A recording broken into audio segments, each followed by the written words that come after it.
ज्ञानानन्दमयं देवं निर्मलस्फटिकाकृतिम् आधारं सर्वविद्यानां हयग्रीवमुपास्महे। समस्तजननीं वन्दे चैतन्यस्तन्यदायिनीं श्रेयसीं श्रीनिवासस्य करुणामिव रूपिणीम्।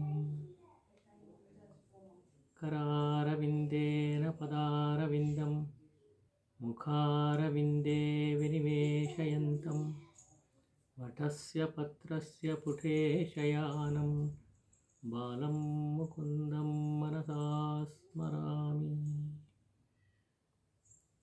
कृष्णवर्णं कलो कृष्णं साङ्गोपाङ्गं सपार्षदं यज्ञैः संकीर्तनप्रायैः यजन्ति सुमेधसः।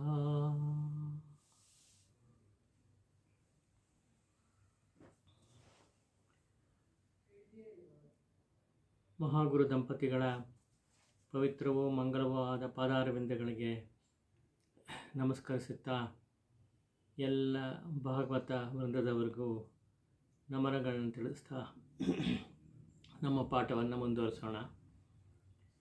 ಹಿಂದಿನ ಪಾಠದಲ್ಲಿ ಭಗವದ್ಭಕ್ತರು ವೈದುಷ್ಯಪೂರ್ಣರೂ ಆದಂಥ ವೇದಾಂತ ದೇಶಿಕರ ಬಗ್ಗೆ ಕೆಲವು ಪಾಠಗಳನ್ನು ಮಾಡಿದ್ವು. ಅದನ್ನು ಮಂಗಳ ಮಾಡಿ ಮುಂದಕ್ಕೆ ಏನು ಮಾಡೋದು ಅಂತ ಯೋಚನೆ ಮಾಡಿದಾಗ ಕೃಷ್ಣ ಚೈತನ್ಯರ ಬಗ್ಗೆ, ಚೈತನ್ಯ ಮಹಾಪ್ರಭುವಿನ ಬಗ್ಗೆ ಮಾತಾಡಬೇಕು ಅಂತ ಅನ್ನಿಸ್ತು. ಅದಕ್ಕೆ ಕಾರಣ ಇಷ್ಟೇ, ಒಂದು ಹಿಂದೆ ನಾವು ಮಾತಾಡ್ತಾ ಇದ್ದೆಲ್ಲ ಭಕ್ತಿ ಪ್ರಧಾನವಾದದ್ದು, ವಿಶೇಷವಾಗಿ ಅದರಲ್ಲೂ ಕೂಡ ವೇದಾಂತೇಶಕರು ತುಂಬ ಭಕ್ತಿ ಮತ್ತು ಪ್ರಪತ್ತಿ ಅದನ್ನು ಎತ್ತಿ ಹಿಡಿದು ಅದೆಲ್ಲ ಕಡೆಯೂ ಹರಡ್ತಾ ಇದ್ದರು. ಹಾಗಾಗಿ ಅನೇಕ ಶಿಷ್ಯರುಗಳು ಬಂದರು, ಅನೇಕರು ಭಕ್ತಿ ಪಂಥವನ್ನು ಆಶ್ರಯಿಸಿದರು ಮೋಕ್ಷಕ್ಕೆ. ಅದು ಸುಮಾರು ದಕ್ಷಿಣ ಭಾರತಕ್ಕೆ ಹೆಚ್ಚು ಸೀಮಿತವಾಗಿತ್ತು, ಉತ್ತರ ಭಾರತದಲ್ಲೂ ಕೆಲವು ಕಡೆ ಬಂದಿತ್ತು. ಆದರೆ ಅದೇ ಸಂದರ್ಭದಲ್ಲಿ ಆದಮೇಲೆ ವೇದಾಂತೇಶಿಕರ ಕಾಲ ಆದಮೇಲೆ ಸುಮಾರು 120 ವರ್ಷಗಳ ಕಾಲ ಆದಮೇಲೆ ಉತ್ತರ ಭಾರತ ಅದರಲ್ಲೂ ಕೂಡ ಪೂರ್ವ ಭಾರತ ಅಲ್ಲಿ ಚೈತನ್ಯ ಮಹಾಪ್ರಭುಗಳು ಅದೇ ಕೆಲಸವನ್ನು, ಅಂದರೆ ಭಕ್ತಿ ಪಂಥವನ್ನು ವಿಶೇಷವಾದ ರೀತಿಯಲ್ಲಿ ಹರಡಿದರು ಅನ್ನೋದನ್ನು ಗಮನಿಸ್ತೀವಿ. ಆದ್ದರಿಂದ ಆ ಭಕ್ತಿಯ ಮುಂದುವರಿಕೆಯಾಗಿ ಆ ಚೈತನ್ಯ ಮಹಾಪ್ರಭುವಿನ ಕಥೆಯನ್ನು ಸ್ವಲ್ಪ ಗಮನಿಸೋಣ ಎಂಬುದಾಗಿ ಒಂದು ತೀರ್ಮಾನಕ್ಕೆ ಬಂದು, ಕೃಷ್ಣ ಚೈತನ್ಯರು ಅಂತ ಅವ್ರನ್ನ ಕರೀತಾರೆ. ಅವರು ಈ ಪಶ್ಚಿಮ ಬಂಗಾಳಕ್ಕೆ ಸೇರಿದವರು. ಕಲ್ಕತ್ತಾಯಿಂದ ಸುಮಾರು ಒಂದು 3 ಗಂಟೆಗಳ ಕಾಲ ಪ್ರಯಾಣ, 3-3.25 ಗಂಟೆ ಕಾಲ ಪ್ರಯಾಣ ಮಾಡಿದಾಗ ನವದ್ವೀಪ ಅಂತ ಒಂದು ಜಾಗ ಸಿಕ್ಕತ್ತೆ. ನವದ್ವೀಪ ಅಂತ ಹೇಳೋದು ವಾಸ್ತವವಾಗಿ 9 ದ್ವೀಪಗಳಿಂದ ಕೂಡಿದ್ದು. ದ್ವೀಪ ಹೇಗೆ ಬಂತು ಅಂತ ಹೇಳಿದ್ರೆ, ಹುಗ್ಲಿ ನದಿ ಅನ್ನೋದು ಒಂದು ಉಪನದಿ, ಗಂಗೆಯ ಒಂದು ಉಪನದಿ, ಗಂಗೆಯೇ ಅದು ಮತ್ತು ಮತ್ತೊಂದು ನದಿ ಸೇರಿಕೊಂಡು ಜಾಲಂಗಿ ಅನ್ನೋ ಒಂದು ನದಿ ಸೇರಿಕೊಂಡು ದ್ವೀಪಗಳು ಫಾರ್ಮ್ ಆಗುತ್ತೆ. 9 ದ್ವೀಪಗಳಿದೆ, ನವದ್ವೀಪ ಅಂತ ಹೆಸರು. ಅದರಲ್ಲಿ ಒಂದು ದ್ವೀಪಕ್ಕೆ ನವದ್ವೀಪ ಅಂತಲೇ ಹೆಸರು. ಅದರ ಹತ್ತಿರ ಮಧ್ಯದಲ್ಲಿರುವಂಥ ದ್ವೀಪ, ಅದನ್ನು ವಿಶೇಷವಾಗಿ ಕೊಂಡಾಡ್ತಾರೆ. ಅದು ಒಂದು ದೃಷ್ಟಿಯಿಂದ ಒಂದು ಸೆಂಟ್ರಲ್ ಪ್ಲೇಸ್ ಆಯಿತು. ಅಂಥ ಒಂದು ಪ್ರದೇಶದಲ್ಲಿ ಕೃಷ್ಣ ಚೈತನ್ಯರ ಒಂದು ಜನನವಾಯಿತು ಅಂತ ಕೇಳ್ತೀವಿ. ಇದು 1486ನೇ ಇಸವಿ. ಅದರಲ್ಲೂ ಕೂಡ ಒಂದು ಪೌರ್ಣಮಿ ತಿಥಿ, ಒಂದು ಚಂದ್ರಗ್ರಹಣವಾಯಿತು. ಪೂರ್ಣಚಂದ್ರಗ್ರಹಣ ಅಂತ ಗ್ರಹಣ ಕಾಲದಲ್ಲಿ ಒಂದು ಮಗುವಿನ ಜನನವಾಯಿತು, ಗಂಡು ಮಗುವಿನ ಜನನವಾಯಿತು ಅಂತ ರೆಕಗ್ನೈಸ್ ಮಾಡ್ತಾರೆ. ಅವರ ತಂದೆ ತಾಯಿಗಳು ಜಗನ್ನಾಥ ಮಿಶ್ರರು ಅಂತ ಮತ್ತು ಶಚೀದೇವಿ ಎಂಬ ದಂಪತಿಗಳು, ಅವರಿಗೆ ಒಂದು ಮಗು ಉಂಟಾಯಿತು. ಆ ಮಗುವನ್ನು ನೋಡಿದಾಗ ಅದು ಮಗು ಹುಟ್ಟಿದ್ದು ಒಂದು ಬೇವಿನ ಮರದ ಕೆಳಗೆ ಅಂತಾರೆ, ನೀಮ್ ಟ್ರೀ ಅಂತ ಇಂಗ್ಲೀಷಲ್ಲಿ. ಆದ್ದರಿಂದ ಅದಕ್ಕೆ ನಿಮಾಯಿ ಅಂತ ಒಂದು ಹೆಸರು ಕೊಟ್ಟರು ಅಂತ ಕೇಳ್ತೀವಿ. ಹುಟ್ಟಿದಾಗ ಅದರ ದೇಹ ಕಾಂತಿ ಹೇಗಿತ್ತು ಅಂತ ಹೇಳಿದ್ರೆ ಒಂದು ಸುವರ್ಣ ವರ್ಣವಾಗಿ ಕಾಣ್ತಾ ಇತ್ತು. ಹಾಗಾಗಿ ಗೌರಾಂಗ ಅನ್ನೋ ಹೆಸರನ್ನು ಇಟ್ಟಿರೋದಕ್ಕೆ, ನಿಮಾಯಿ ಅಂತೊಂದು, ಗೌರಾಂಗ ಅಂತ ಎರಡು ಹೆಸರು ಅದಕ್ಕೆ ಕೊಟ್ಟರು. ಇದು ನವದ್ವೀಪ ಅಂತ ಹೇಳಿದ್ವಲ್ಲ, ಇದು ತುಂಬ ವಿಶೇಷವಾದ ಒಂದು ಜಾಗವಾಗಿ ಕೊಂಡಾಡ್ತಾರೆ. ಅದನ್ನು ಪರಿಕ್ರಮವೂ ಮಾಡ್ತಾರೆ. 9 ದ್ವೀಪಗಳನ್ನು ಸೇರಿ ಪರಿಕ್ರಮ ಮಾಡುವಂಥ ರೂಢಿಯೂ ಇದೆ ಆ ಪ್ರದೇಶದಲ್ಲಿ. ಅದು ಒಂದು ತರಹ ಸ್ಪಿರಿಚುವಲ್ ಸೆಂಟರ್ ಆಯಿತು ವೆಸ್ಟ್ ಬೆಂಗಾಲಲ್ಲಿ ವಿಶೇಷವಾಗಿ. ಅದರಲ್ಲಿ ಇವರ ಒಂದು ಜನ್ಮಸ್ಥಳ ಆದ್ದರಿಂದ ಅದಕ್ಕೆ ವಿಶೇಷವಾದ ಗೌರವ ಮತ್ತು ಭಕ್ತಿ ಎಲ್ಲವೂ ಇದೆ.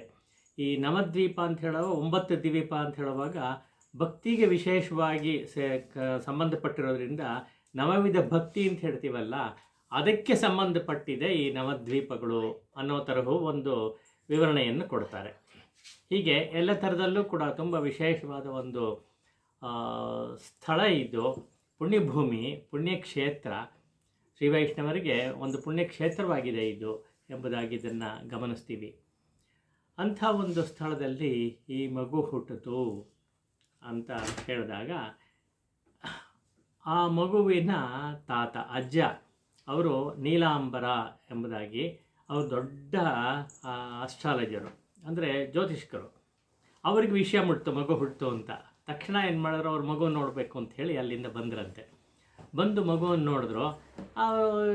ಜ್ಯೋತಿಷಿ ಆದ್ದರಿಂದ ಅವರು ಫಸ್ಟ್ ಕೆಲಸ ಏನಂತ ಹೇಳಿದ್ರೆ ಎಲ್ಲ ವಿಚಾರಿಸ್ಕೊಂಡ್ರು, ಯಾವ ಟೈಮಲ್ಲಿ ಮಗು ಹುಟ್ಟಿತು ಏನು ಅಂತೆಲ್ಲ ಕೇಳಿಕೊಂಡು, ತಾರೀಕು ಇದೆಲ್ಲ ಸಮಯ ಎಲ್ಲ ಕೇಳಿಕೊಂಡು ಒಂದು ಕುಂಡ್ಲಿ ತಯಾರು ಮಾಡಿದ್ರು. ಕುಂಡ್ಲಿ ತಯಾರು ಮಾಡಿ ಅದನ್ನು ನೋಡಿದ್ರೆ ಆಶ್ಚರ್ಯವಾಗತ್ತೆ ಅವರಿಗೆ. ಯಾಕೆ ಅಂತ ಹೇಳಿದ್ರೆ ಎಲ್ಲ ಗ್ರಹಗಳು ಕೂಡ ಉತ್ತಮವಾದ ಒಂದು ಸ್ಥಳಗಳಲ್ಲಿ ಕೊಡ್ತಿದೆ. ಅಂಥ ಒಂದು ಸಂದರ್ಭ ಆಗಿಬಿಟ್ಟಿದೆ ಈ ಮಗು ಜನನ ಕಾಲದಲ್ಲಿ ಅಂತ. ಅದೆಲ್ಲ ಗಮನಿಸಿದಾಗ ಅವ್ರಿಗೆ ಏನು ಅನ್ನಿಸ್ತು ಅಂತ ಹೇಳಿದ್ರೆ, ಈ ಮಗು ಮಹಾ ದೊಡ್ಡ ಪಂಡಿತ ಆಗ್ತಾನೆ ಅಂತ ಒಂದು ತೀರ್ಮಾನಕ್ಕೆ ಬಂದರು. ಅದು ಒಂದು ಅಂಶ. ಎರಡನೇ ಅಂಶ, ಇವನು ಮಹಾ ಪ್ರಚಾರ ಮಾಡ್ತಾನೆ, ಅಧ್ಯಾತ್ಮ ಕ್ಷೇತ್ರದಲ್ಲಿ ಇವನು ದೊಡ್ಡ ಪ್ರಚಾರಕ ಆಗ್ತಾನೆ. ಅಂದರೆ ಇವನದೇ ಒಂದು ಹೊಸ ಮಾರ್ಗ ಇರುತ್ತೆ. ಹಾಗಾಗಿ ಇದನ್ನು ಎಲ್ಲರಿಗೂ ಕೂಡ, ಇಡೀ ಪ್ರಪಂಚದಲ್ಲಿ ಎಲ್ಲರಿಗೂ ಕೂಡ ಒಂದು ಮಾರ್ಗವನ್ನು ಸೂಚಿಸ್ತಾನೆ ಇವನು, ಅಂಥ ಒಂದು ಜಾತಕ ಅಂತ ಅನ್ನಿಸ್ಬಿಟ್ಟಿದೆ ಅವರಿಗೆ ಆ ಗ್ರಹಗತಿ ನೋಡಿದಾಗ. ಅವ್ರೇನು ಮಾಡ್ತಾರೆ, ಸರಿ ಆಯಿತು ಮಗು ನೋಡೋಣ ಅಂತ ಮಗು ನೋಡಿದಾಗ ಹಾಗೇ ಗಮನಿಸ್ತಾ ಇರ್ತಾರೆ. ವಿಶೇಷವಾದ ಚಿಹ್ನೆಗಳೆಲ್ಲ ಕಾಣುತ್ತೆ ಆ ಮಗುವಿನಲ್ಲಿ. ಆ ಪಾದವನ್ನು ಗಮನಿಸ್ತಾರೆ, ಮಗುವಿನ ಪಾದ, ಅದರಲ್ಲಿ ಒಂದು ಶಂಖದ ಒಂದು ಗುರುತಿರುತ್ತೆ, ಪದ್ಮದ ಗುರುತಿರುತ್ತೆ. ಇದು ನೋಡಿ ಆಶ್ಚರ್ಯವಾಗುತ್ತೆ, ಎಂಥ ಒಂದು ವಿಶೇಷವಾದ ಚಿಹ್ನೆಗಳು ಕಾಣುತ್ತಲ್ಲ ಅಂಥೇಳಿ ಕೈಯಲ್ಲಿ ನೋಡ್ತಾರೆ. ಕೈಯಲ್ಲೂ ಕೂಡ ಚಿಹ್ನೆಗಳಿದೆ. ಹಾಗೆಯೇ ಮೈಯೆಲ್ಲ ನೋಡ್ತಾರೆ. ಸುಮಾರು 32 ಚಿಹ್ನೆಗಳನ್ನು, ವಿಶೇಷವಾದ ಚಿಹ್ನೆಗಳನ್ನು ಅವರು ಗಮನಿಸ್ತಾರಂತೆ. ಅವನ ಮೈ ಬಣ್ಣ ನೋಡಿ ಅವ್ರಿಗೆ ಆಶ್ಚರ್ಯವಾಗುತ್ತೆ. ಸೊ ಇಷ್ಟೆಲ್ಲ ಇರಬೇಕಾದ್ರೆ ಏನೋ ಒಂದು ವಿಶೇಷವಾದ ಶಕ್ತಿ ಇದು, ವಿಶೇಷವಾದ ಮಗು ಇದು ಅಂಥೇಳಿ ಪುಸ್ತಕ ಎಲ್ಲ ತಿರುಗಿಸ್ತಾರೆ. ಅಂದರೆ ಜ್ಯೋತಿಷ ಪುಸ್ತಕ ಎಲ್ಲ ತಿರುಗಿಸಿ ಈ ಚಿಹ್ನೆಗಳೆಲ್ಲ ಇದ್ದರೆ ಏನು ಅರ್ಥ ಅಂತ ನೋಡಿದ್ರೆ ಅದು ಹೇಳುತ್ತೆ, ಶಾಸ್ತ್ರ ಹೇಳುತ್ತೆ, ಇದೊಂದು ಅವತಾರ ಪುರುಷ ಅಂತ ಹೇಳುತ್ತೆ. ಅದಕ್ಕೆ ತುಂಬ ಸಂತೋಷ ಆಗಿಬಿಡುತ್ತೆ ಅವರಿಗೆ. ಅವತಾರ ಪುರುಷ ಬಂದುಬಿಟ್ಟಿದ್ದಾನೆ ಅಂತ, ಕೃಷ್ಣನ ಅವತಾರ ಅಂಥೇಳಿ ಒಂದು ಸೂಚನೆ. ಅದನ್ನು ಅವರದ್ದು ಮಗುವಿನ ತಂದೆ ತಾಯಿಗೆ ಹೇಳ್ತಾರೆ, ಅವರು ಖುಷಿ ಪಡ್ತಾರೆ. ಎಲ್ಲ ಆಯಿತು. ಹೀಗೆ ಈ ಮಾತು ಎಲ್ಲ ಕಡೆ ಹರಡಿಬಿಡ್ತು, ಇಂಥ ಒಂದು ಮಗು ಅಂತ. ಸರಿ ಆಯಿತು, ಎಲ್ಲರಿಗೂ ಸಂತೋಷವಾಗ್ತಾ ಇದೆ. ಊರಲ್ಲಿ ಜನಗಳೆಲ್ಲ, ಸುತ್ತಮುತ್ತ ಇರೋ ಹಳ್ಳಿಗಳಿರೋ ಜನಗಳೆಲ್ಲ ಬಂದುಬಿಡ್ತಾರೆ ಮಗುನ ನೋಡೋದಕ್ಕೆ. ಇಂಥ ಒಂದು ವಿಶೇಷವಾದ ಮಗುನ ನೋಡಬೇಕು, ಆ ಚಿಹ್ನೆಗಳು ನೋಡಬೇಕು ಅಂಥೇಳಿ ಎಲ್ಲ ಬಂದುಬಿಡ್ತಾರೆ. ಬರೋವಾಗ ಏನು ಮಾಡ್ತಾರೆ, ಅನೇಕ ಗಿಫ್ಟ್ಗಳು, ಪ್ರೆಸೆಂಟ್ಗಳೆಲ್ಲ ತಂದು ಕೊಡ್ತಾರೆ ಮಗುವಿಗೆ. ಚಿನ್ನದ ಆಭರಣಗಳು ಕೊಟ್ಟಿದ್ದು ಉಂಟು. ಹಾಗೆ ಮಾಡಿ ತುಂಬ ಬರುತ್ತೆ. ಅದನ್ನೆಲ್ಲ ಇಟ್ಕೋತಾರೆ ಅಂತಾರೆ, ಮಗು ಕೊಟ್ಟಿದ್ದು ಅಂಥೇಳಿ ಅದನ್ನೆಲ್ಲ ಇಟ್ಕೋತಾರೆ. ಇದು ಮಗು ಹಾಗೆ ತೊಟ್ಲಲ್ಲಿರುತ್ತೆ. ಇದು ಏನಂದರೆ ಅಳುತ್ತೆ, ಒಂಥರ ಕೆಲಸ ಮಕ್ಕಳು ಅಳುತ್ತೆ. ಅಳುವಾಗ ಸಮಾಧಾನ ಮಾಡೋಕ್ಕೆ ಬೇರೆ ಏನು ಉಪಾಯ ಮಾಡಲ್ಲ. ಸುತ್ತಮುತ್ತ ಇರೋ ಹುಡುಗರೆಲ್ಲ ಇರ್ತಾರಲ್ಲ, ಸಣ್ಣ ಸಣ್ಣ ಮಕ್ಕಳವರೆಲ್ಲ, ಅವರೆಲ್ಲ ಏನು ಮಾಡ್ತಾರೆ ಅಂತೇಳಿ ಈ ಕೃಷ್ಣನ ಜಪ ಮಾಡ್ತಾರಂತೆ. ಇದು ಭಜನೆ ಮಾಡ್ತಾರೆ. ಹರೇ ಕೃಷ್ಣ ಕೃಷ್ಣ ಕೃಷ್ಣ ಹರೇ ಹರೇ, ಈ ಥರದ್ದೆಲ್ಲ ಇದೆ. ಆ ಕಾಲದ ತುಂಬ ಪ್ರಸಿದ್ಧವಾಗಿತ್ತು. ಅದನ್ನೆಲ್ಲ ಅದನ್ನು ಹೇಳಿದ ತಕ್ಷಣ ಮಗು ಅಳೋದು ನಿಲ್ಲಿಸ್ಬಿಡ್ತಂತೆ. ನಿಲ್ಲಿಸ್ಬಿಟ್ಟು ಒಂಥರ ಖುಷಿಯಾಗಿ ನಗೋಕ್ಕೆ ಶುರು ಮಾಡುತ್ತಂತೆ. ಅಂದರೆ ಆ ಒಂದು ಇದು ಕೃಷ್ಣನ ನಾಮ ಇದೆಯಲ್ಲ, ಅದು ತುಂಬ ಇಷ್ಟವಾಗಿದೆ ಮಗುಗೆ ಅನ್ನೋದು ಗೊತ್ತಾಗುತ್ತೆ. ಹಾಗೆ ಅಷ್ಟೇ ಅಲ್ಲ, ಅವ್ರುಗಳು ಚಪ್ಪಾಳೆ ಹೊಡೆದ್ರೆ ಮಗುನು, ಸಣ್ಣ ಮಗುನು ಹೀಗೆ ಚಪ್ಪಾಳೆ ಹೊಡೆಯೋಕ್ಕೆ ಶುರು ಮಾಡುತ್ತಂತೆ. ಅದನ್ನು ನೋಡಿ ಎಲ್ಲರಿಗೂ ಭಾಳ ಖುಷಿ ಆಗ್ಬಿಡುತ್ತೆ. ಆ ಮಕ್ಕಳಿಗಂತೂ, ಸುತ್ತಮುತ್ತ ಇರೋ ಮಕ್ಕಳಿಗಂತೂ ತುಂಬ ಖುಷಿ ಆಗಿಬಿಟ್ಟು ಕೆಲವು ಸಲ ಅದು ಹೀಗೆ ಹೀಗೆ ಅಲ್ಲಾಡಿಸಿ, ಒಂಥರ ಮೈ ಅಲ್ಲಾಡಿಸಿ ಡ್ಯಾನ್ಸ್ ಮಾಡೋ ಹಾಗೆ ಮಾಡುತ್ತಲ್ಲ, ಅದನ್ನು ನೋಡೋಕೆ ತುಂಬ ಇಷ್ಟಪಡ್ತಾರೆ. ಅದಕ್ಕೋಸ್ಕರ ಬೇಕು ಅಂತ ಇವರಿಗೆಲ್ಲ ಈ ನಾಮ ಸಂಕೀರ್ತನೆ ಮಾಡೋದು, ಅದ್ರ ಮುಂದೆ ಕೂತ್ಕೊಂಡು ಮಾಡಿದಾಗ ಅದೆಲ್ಲ ಅದು ಒಂಥರ ಡ್ಯಾನ್ಸ್ ಮಾಡುತ್ತೆ. ಖುಷಿ, ಅದನ್ನು ಸಂತೋಷವನ್ನು ಎಕ್ಸ್ಪ್ರೆಸ್ ಮಾಡುತ್ತಂತೆ. ಅದು ಒಂಥರ ನಗತ್ತೆ. ಹಾಗೆಲ್ಲ ಮಾಡುವಾಗ ಅದನ್ನು ನೋಡೋದಕ್ಕೆ ಒಂದು ಖುಷಿ ಇವ್ರಿಗೆಲ್ಲ. ಹಾಗೆ ಮಾಡಿ ಇದು ಮಾಡ್ತಾಯಿದ್ರು ಅನ್ನೋದನ್ನು ಕೇಳ್ತೀವಿ. ಅಂದರೆ ಆ ಎಳೆ ವಯಸ್ಸಿನಲ್ಲೇ ಅದಕ್ಕೆ ನಾಮ ಸಂಕೀರ್ತನ, ಕೃಷ್ಣ ನಾಮ ಸಂಕೀರ್ತನ ಅನ್ನೋದು ಇಷ್ಟವಾಗಿತ್ತು ಅನ್ನೋದರ ಸೂಚನೆ ಇಲ್ಲಿದೆ ಅನ್ನೋ ತರಹ ಗಮನಿಸಿ ಹೇಳ್ತಾರೆ ಅಂತ. ಅದಾದ ಮೇಲೆ ಇನ್ನು ಸ್ವಲ್ಪ ಬೆಳೆಯಿತ್ತು ಮಗು, ಒಂದು 6 ತಿಂಗಳಾಗಿರಬಹುದು. ಆ ಸಂದರ್ಭದಲ್ಲಿ ಅನ್ನಪ್ರಾಶನ ಇವುಗಳೆಲ್ಲ ಮಾಡಬೇಕು. ಅನ್ನಪ್ರಾಶನ ಸಾಂಪ್ರದಾಯಿಕವಾಗಿ ಏನು ಮಾಡಬೇಕು ಅದನ್ನು ಮಾಡ್ತಾರೆ. ಮಾಡಿದ ಮೇಲೆ ಅಲ್ಲೊಂದು ಪದ್ಧತಿ ಇದೆ. ಏನಪ್ಪ ಅಂತ ಹೇಳಿದ್ರೆ, ಮಗುವಿನ ಮುಂದೆ ಕೆಲವು ಪದಾರ್ಥಗಳನ್ನ ಇಟ್ಬಿಡ್ತಾರೆ. ಇಟ್ಬಿಟ್ಟು ಅದನ್ನು ಸುಮ್ಮನೆ ಬಿಡ್ತಾರೆ. ಅದು ಯಾವುದೋ ಒಂದು ವಸ್ತುವನ್ನು ಆರಿಸ್ಕೊಳುತ್ತೆ, ಅದಕ್ಕೆ ಇಷ್ಟವಾಗಿರೋ ವಸ್ತುವನ್ನು ಆರಿಸುತ್ತೆ. ಅವಾಗ ಯಾವ ವಸ್ತು ಕಡೆ ಅದರ ಮನಸ್ಸು ಹೋಗುತ್ತೆ ಅನ್ನೋದನ್ನು ನೋಡಬೇಕು ಅಂತಂದು, ಅವನ ಮುಂದೆ ಯಾವ ರೀತಿ ಅದು ಬೆಳೆಯುತ್ತೆ ಅನ್ನೋ ಒಂದು ಸೂಚನೆ ಅಲ್ಲಿದೆ ಅಂತ ಹೇಳ್ತಾರೆ. ಅದನ್ನು ಅನೇಕ ಕಡೆಗಳಲ್ಲಿ, ಮನೆಗಳಲ್ಲಿ ಮಾಡೋವಂಥ ಒಂದು ರೂಢಿ ಇದೆ. ಹಾಗೆ ಅಲ್ಲೂ ಕೂಡ ಒಂದು ಪ್ರಚಲಿತವಾಗಿತ್ತು, ಅದನ್ನು ಮಾಡ್ತಾರೆ. ಅದಕ್ಕೇನು ಮಾಡಿದ್ರು ಅಂತ ಹೇಳಿದ್ರೆ, ಈ ಕಾಯಿನ್ಸ್, ನಾಣ್ಯಗಳನ್ನ ಒಂದು ಕಡೆ ಇಡ್ತಾರೆ. ಹಾಗೆ ಪಕ್ಕದಲ್ಲಿ ಒಂದು ಭಾಗವತ ಪುಸ್ತಕ 2 ಇಡ್ತಾರಂತೆ. ಈ ಮಗುನ ಬಿಡ್ತಾರೆ. ಬಿಟ್ಟಾಗ ಅದು ಅಂಬೆಗಾಲು ಇಟ್ಕೊಂಡು ಹೋಗುತ್ತೆ. ಹೋಗ್ಬಿಟ್ಟು ಯಾವುದೋ ಒಂದು ತನಗೆ ಬೇಕಾಗಿರೋದನ್ನು ಇಟ್ಕೊಳ್ಳುತ್ತೆ. ಹಾಗೆ ನೋಡಿದಾಗ ಆ ದುಡ್ಡಿರೋ ಕಡೆ ಹೋಯ್ತಂತೆ. ಹಾಗೇ ನೋಡ್ತಾ ಇತ್ತು. ಆಮೇಲೆ ಬಂದ್ಬಿಡ್ತು. ಆಮೇಲೆ ಪುಸ್ತಕದ ಕಡೆ ನೋಡ್ತು, ಅಲ್ಲಿ ಬಂದ್ಬಿಡ್ತು. ಆಮೇಲೆ ಏನು ಮಾಡ್ತು, ಸೀದಾ ಹೋಯ್ತಂತೆ. ದೂರ ಬಂದುಬಿಟ್ಟು ಸೀದಾ ಅಲ್ಲಿ ಹೋಗಿ ಆ ಪುಸ್ತಕ ಕೈ ಮುಟ್ತಂತೆ. ಅದನ್ನು ಎತ್ಕೊಳಕ್ಕೆ ಹೋಯ್ತು. ಓಹೋ, ಅದರ ಕಡೆ ಇಂಟ್ರೆಸ್ಟ್ ಇದೆ ಅಂತ. ನಾಣ್ಯದಕ್ಕಿಂತ, ದುಡ್ಡಿಗಿಂತ ಅದಕ್ಕೆ ಭಾಗವತ ಪುಸ್ತಕದಲ್ಲಿ ವಿಶೇಷವಾದ ಆಸಕ್ತಿ ಇದೆ ಅನ್ನೋ ಒಂದು ಸೂಚನೆ ಸಿಕ್ತವರಿಗೆ. ಅದರಿಂದ ಮುಂದೆ ಹಿಂದೆ ಅವರ ಅಸ್ಟ್ರಾಲಜರ್ ತಾತ ಅವರು ಹೇಳಿದ್ರಲ್ಲ, ಅದಕ್ಕೆ ಪೋಷಕವಾಗಿ ಇವುಗಳೆಲ್ಲ ನಡೀತಾ ಇದೆ ಅನ್ನೋದನ್ನು ಗುರುತಿಸ್ಕೋತಾರೆ ಅವರು. ಆಯಿತು, ಮಗು ಇನ್ನು ಸ್ವಲ್ಪ ಬೆಳೆಯುತ್ತೆ. ಒಂದೊಂದು ಹಂತದಲ್ಲಿ ಏನಾಯಿತು ಅಂತ ಹೇಳ್ತಾ ಇರ್ತಾರೆ. ಕೆಲವೆಲ್ಲ ಒಂದು ಪವಾಡ ತರಹ ಇರುತ್ತೆ, ಆದರೂ ಅದನ್ನು ಗಮನಿಸೋಣ. ಈಗ ಒಂದು ದಿವಸ ಏನಾಯಿತು, ಮಗು ಹಾಗೆ ಅಂಬೆಗಾಲು ಇಟ್ಕೊಂಡು ಮುಂದೆ ಆಟಕ್ಕೋಸ್ಕರ ಹೋಗಿ ಹಿತ್ತಲ ಕಡೆ ಹೋಗ್ಬಿಟ್ಟಿದೆ. ಇವರ ಅಮ್ಮ ಗಮನಿಸಿಲ್ಲ. ಅಡುಗೆ ಅಡುಗೆ ಕೆಲಸ ಮಾಡ್ತಾ ಇದ್ದಾರೆ. ಹಿತ್ತಲ ಕಡೆ ಹೋಗಿದ್ದೆ, ಅಲ್ಲಿ ಆಟ ಆಡ್ತಾ ಇದೆ ಕೂತ್ಕೊಂಡು, ಅದರದ್ದೇ ಆಟ. ಇದ್ದಕ್ಕಿದ್ದಾಗ ಏನಾಯಿತು, ಅಲ್ಲೆಲ್ಲ ಪೊದೆಗಳಿದೆ. ಪೊದೆಯಿಂದ ಒಂದು ಹಾವು, ಸರ್ಪ ಬಂದ್ಬಿಡ್ತು. ಸರ್ಪ ಬರ್ತಾ ಇದೆ, ಮಗುವನ್ನು ನೋಡಿ ಮಗು ಹತ್ರ ಬರ್ತಾ ಇದೆ. ಈ ಮಗುವನ್ನು ನೋಡ್ತಾ ಇದೆ. ಇದಕ್ಕೇನು ಗಾಬರಿ ಏನಾಗಲಿಲ್ಲ, ಯಾಕೆಂದರೆ ಮಗುಗೆ ಆ ಥರದ್ದು ಏನು ಗೊತ್ತಾಗಲ್ವಲ್ಲ. ನೋಡ್ತಾ ಇದೆ. ಹಾಗೆ ಸುಮ್ಮನೆ ನೋಡಿ ನಗತ್ತಂತೆ. ಅದನ್ನು ನೋಡಿ ಸರಿ, ಅದೇನು ಮಾಡ್ತು, ಇನ್ನೂ ಹತ್ರ ಬಂತು. ಹೆಡೆ ಎತ್ತಿದೆ. ಹೆಡೆ ಎತ್ತು ನೋಡಿದ ತಕ್ಷಣ ಈಗ ಇನ್ನೂ ಖುಷಿ ಆಯಿತು. ಜೋರಾಗಿ ನಗೋಕ್ಕೆ ಶುರು ಮಾಡ್ತಂತೆ ಇದು. ಆವಾಗ ಅದೇನು ಮಾಡ್ತು, ಬಂದು ಮಗುನ ಹಾಗೆ ಹಾಕೊಂಡ್ಬಿಡ್ತಂತೆ. ಒಂಥರ ಕಾಯಿಲ್ ಸುತ್ಕೊಂಡ್ಬಿಡ್ತು. ಅದಕ್ಕೆ ಏನಿಲ್ಲ, ಅದ್ರ ಪಾಡ್ಕೊಂಡು ಮಗು ಏನೂ ಗಾಬರಿ ಆಗಿಲ್ಲ, ಹೆದರಿಕೆ ಇಲ್ಲ, ಏನೂ ಆಗಿಲ್ಲ, ಅಳ್ಳಿಲ್ಲ, ಏನೂ ಮಾಡಲಿಲ್ಲ, ಸುಮ್ಮನೆ ಹಾಗೆ ಇದೆ ಅಂತೆ. ಸ್ವಲ್ಪ ಹೊತ್ತು ಆದಮೇಲೆ ನಿದ್ದೆ ಮಾಡಿಬಿಡ್ತಂತೆ ಅದು. ಈಗ ತಮಾಷೆಯಾಗಿದೆ ಅದು. ಹೀಗಾಯಿತು. ಅದು ಏನು ಮಾಡಲ್ಲ, ಸುಮ್ಮನೆ ಸುತ್ತಾಕೊಂಡು ಅದ್ರ ಪಾಡ್ಕದಿದೆ ಅವನು. ಸರಿ, ಇದ್ದಕ್ಕಿದ್ದಾಗ ಅವರ ಅಮ್ಮ ಎಲ್ಲ ಹೋಯ್ತು ಮಗು ಅಂತ ನೋಡೋಕ್ಕೆ ಬರ್ತಾರೆ. ಬಂದಾಗ ಇಲ್ಲಿ ನೋಡಿ ಗಾಬರಿ, ಮಗು ಹೀಗಾಗ್ಬಿಟ್ಟಿದೆ, ಅದನ್ನು ಇದು ಹಾವು ಸುತ್ಕೊಂಡ್ಬಿಟ್ಟಿದೆ ಅಂತ ಹೇಳಿದ್ರೆ ಏನು ಮಾಡೋದು ಗೊತ್ತಾಗಿಲ್ಲ. ಅವಳು ಜೋರಾಗಿ ಕಿರ್ಚ್ಕೊಂಡ್ಬಿಟ್ಟು ಅವರ ಯಜಮಾನರನ್ನು ಕರೆದಿದ್ದಾಳೆ. ಅವರು ಬಂದು ನೋಡಿದ್ರೆ ಹೀಗಿದೆ. ಯಾರು ಏನು ಮಾಡೋಕ್ಕೂ ಗೊತ್ತಾಗ್ತಾ ಇಲ್ಲ. ಹೆಂಗೆ ಹೋಗಿ ಮಗುನ ಬಿಡಿಸ್ಕೊಳಕ್ಕಾಗಲ್ಲ. ಅದೇನಾದ್ರು ಬಿಡಿಸ್ಕೊಳಕ್ಕೆ ಹೋದರೆ ಅದು ಕೋಪ ಬಂದು ನನ್ನ ಕಚ್ಬಿಟ್ರೆ ಮಗುನ, ಅದಕ್ಕೋಸ್ಕರ ಅದು ಮಾಡಲ್ಲ, ಸುಮ್ಮನೆ ಬಿಟ್ಬಿಟ್ಟಿದ್ದಾರೆ. ಏನಪ್ಪ ಅವಳು ದೇವರನ್ನು ಪ್ರಾರ್ಥನೆ ಮಾಡ್ಕೋತಾ ಇದ್ದಾರೆ, ಹೇಗಪ್ಪ ಬಿಡಿಸಪ್ಪ ಅಂತ ಅಷ್ಟೇ, ಇದೇನಿಲ್ಲ, ಇನ್ನೇನು ಮಾಡೋಕ್ಕೆ ಅವ್ರಿಗೆ ತೋಚಲಿಲ್ಲ ಪಾಪ. ಹಾಗಾಗಿ ಸ್ವಲ್ಪ ಹೊತ್ತು ಆದಮೇಲೆ ತಾನಾಗಿ ಅದು ಕಳಿಸ್ಕೊಂಡು ಹಾವು ಆ ಕಡೆ ಹೊರಟಾಗ್ತಂತೆ. ಇದು ಮಗು ಅದ್ರ ಪಾಡ್ಕದಿದೆ, ಮೊದಲಿದ್ದಂಗೆ ಇದೆ, ಅದಕ್ಕೆ ಏನೂ ಗೊತ್ತೂ ಆಗಲಿಲ್ಲ ಅಂತ. ಹಾಗಾಗಿದೆ ಅಂಥೇಳಿ ಅಂದರೆ ಮಗುನ ಏನೂ ಅದು ತೊಂದರೆ ಮಾಡಲಿಲ್ಲ. ಅದು ಹೇಗೆ ತೊಂದರೆ ಮಾಡಲಿಲ್ಲ, ಯಾತಕ್ಕೆ ತೊಂದರೆ ಮಾಡಲಿಲ್ಲ, ಅದು ಹೇಗಿತ್ತು, ಮಗು ಯಾತಕ್ಕೆ ಗಾಬರಿ ಪಟ್ಕೊಳ್ಳಿಲ್ಲ, ಅದಕ್ಕೆಲ್ಲ ಉತ್ತರ ಇಲ್ಲ. ಭೌತಿಕವಾಗಿ ನೋಡಿದ್ರೆ ನಮಗೆ ಏನೋ ಒಂದು ಪವಾಡ ತರಹ ಕಾಣಿಸ್ಬಹುದು. ಆದರೆ ಭಕ್ತರು ಬೇರೆ ತರಹ ಅದನ್ನು ಒಂಥರ ಇಂಟರ್ಪ್ರಿಟ್ ಮಾಡ್ತಾರೆ.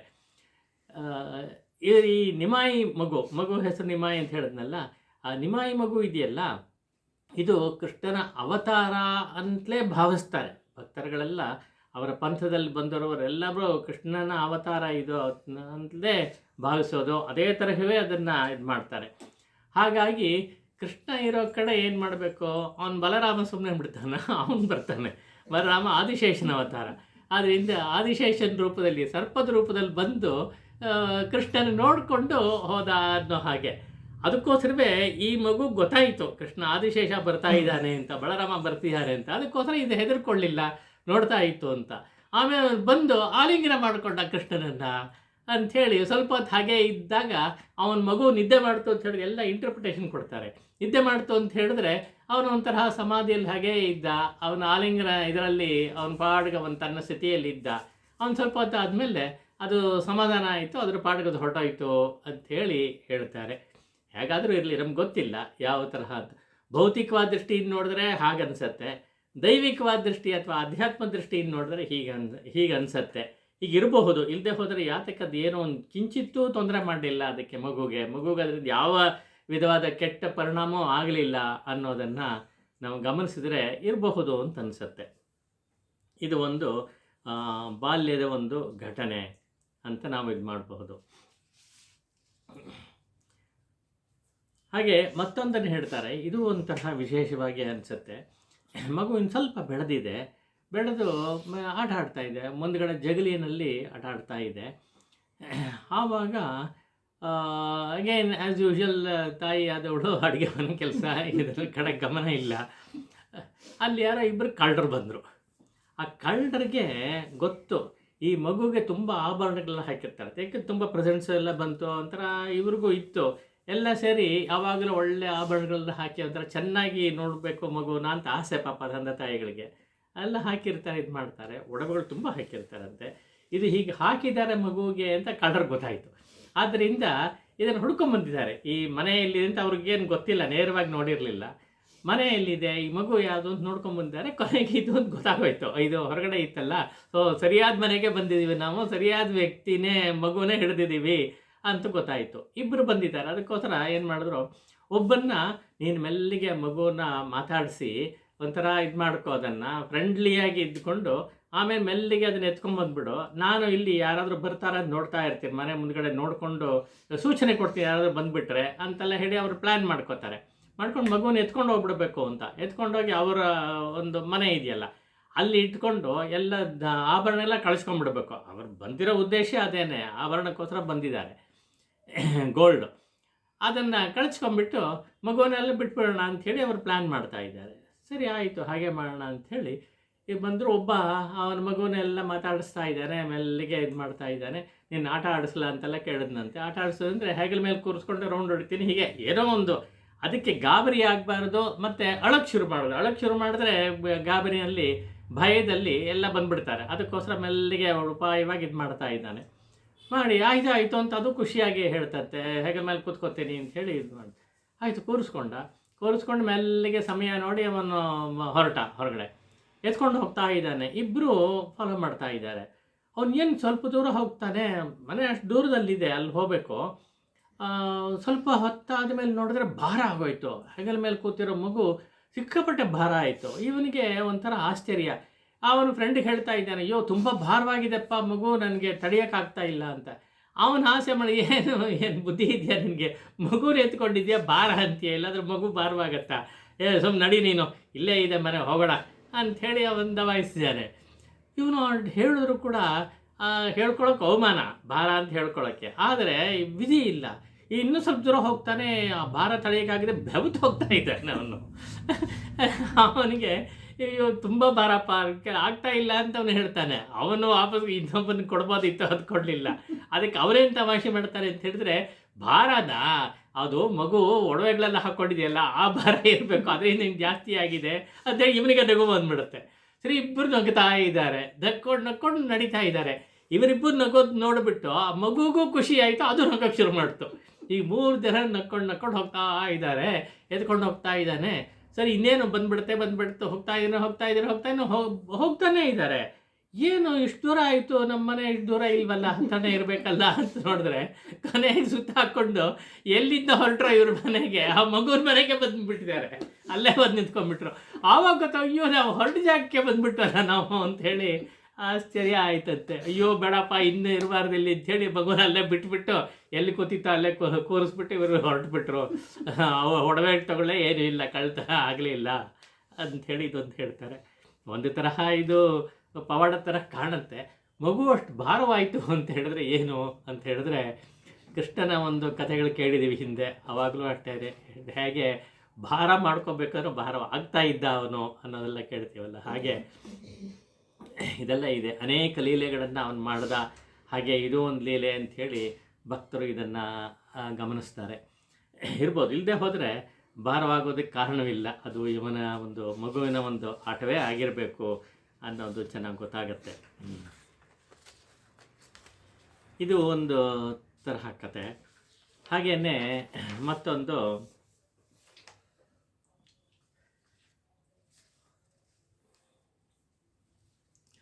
ಇವರ ತಂದೆ ತುಂಬ ಒಂದು ತರಹ ವೈದಿಕರು ಮತ್ತು ಸಾತ್ವಿಕರು. ಯಾರೋ ಜಗನ್ನಾಥ ಮಿಶ್ರರು ಅಂತ ಮಗುವಿನ ತಂದೆ ತುಂಬ ಸಾತ್ವಿಕರು.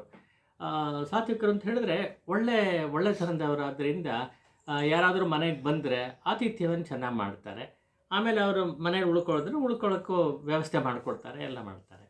ಹಾಗೆ ಕೆಲವರು ಯಾತ್ರಿಕರು ಕೂಡ ಅಲ್ಲಿಂದ ಬೇರೆ ಕಡೆ ಹೋಗಬೇಕಾದ್ರೆ ಮಧ್ಯೆ ಒಂದು ತಂಗಬೇಕಲ್ಲ, ಇವ್ರ ಮನೆಗೆ ಬಂದು ತಂಗ್ತಾ ಇದ್ದರು.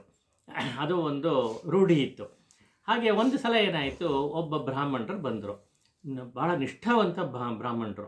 ಅವ್ರು ಬಂದರು, ಹೀಗೆ ಯಾತ್ರೆ ಹೋಗ್ತಾ ಇದ್ದೀನಿ, ಒಂದು 2 ದಿವಸ ನಿಮ್ಮ ಮನೇಲಿ ಇರಬಹುದಾ ಅಂತ ಕೇಳಿದ್ರು. ಅದಕ್ಕೆ ಆಗ್ಬೋದು ಇರಿ ಅಂತ ಹೇಳಿದ್ರಂತೆ. ಸರಿ, ಅವರು ಇರ್ತಾರೆ. ಅವ್ರು ತುಂಬ ನಿಷ್ಠಾವಂತರಾದ್ರಿಂದ ಅಡುಗೆ ಎಲ್ಲ ಅವರೇ ಮಾಡ್ಕೋಬೇಕು. ಅಂತ ನಿಮ್ಮ ಮನೆ ಅಡುಗೆ ಮನೆಯನ್ನು ಉಪಯೋಗಿಸ್ಕೋಬಹುದಾ ಅಂತ ಕೇಳಿದ್ರು. ಆಯಿತು ಮಾಡ್ಕೊಳ್ಳಿ ಅಂತ ಹೇಳಿದ್ರು. ಸೊ ಅಡುಗೆ ಎಲ್ಲ ಅವರೇ ಮಾಡ್ತಾರೆ. ಮಾಡಿಬಿಟ್ಟು ಭಗವಂತನಿಗೆ ನಿವೇದನೆ ಮಾಡಿ ಆಮೇಲೆ ಅವ್ರು ಊಟ ಮಾಡೋದು. ನಿವೇದನೆ ಆಗದೆ ಅವ್ರು ಊಟನೇ ಮಾಡ್ತಿರಲಿಲ್ಲ. ಹಾಗೆ ಎಷ್ಟೊತ್ತಾದರೂ ಆಗಲಿ ಹಾಗೆ ಇರ್ತೀನಿ ಅಂತ ಹೇಳೋ ಟೈಪು. ಹಾಗೆ ಮಾಡ್ತಿದ್ರು. ಸರಿ ಆಯಿತು ಅಂದರು. ನಾವೇನು ಮಾಡಿದ್ರು, ಒಂದು ದಿವಸ ಅಡುಗೆ ಎಲ್ಲ ಮಾಡಿಬಿಟ್ಟು ದೇವರ ಮನೆಗೆ ಹೋಗಿ ಅಲ್ಲಿ ಇಟ್ಟಿದ್ದಾರೆ. ನೈವೇದ್ಯಕ್ಕೆ ಅಂತ ಇಟ್ಟಿದ್ದಾರೆ. ಇಟ್ಬಿಟ್ಟು ಶ್ಲೋಕಗಳೆಲ್ಲ ಕಣ್ಣು ಮುಚ್ಕೊಂಡು ಶ್ಲೋಕಗಳೆಲ್ಲ ಹೇಳ್ತಾ ಇದ್ದಾರೆ.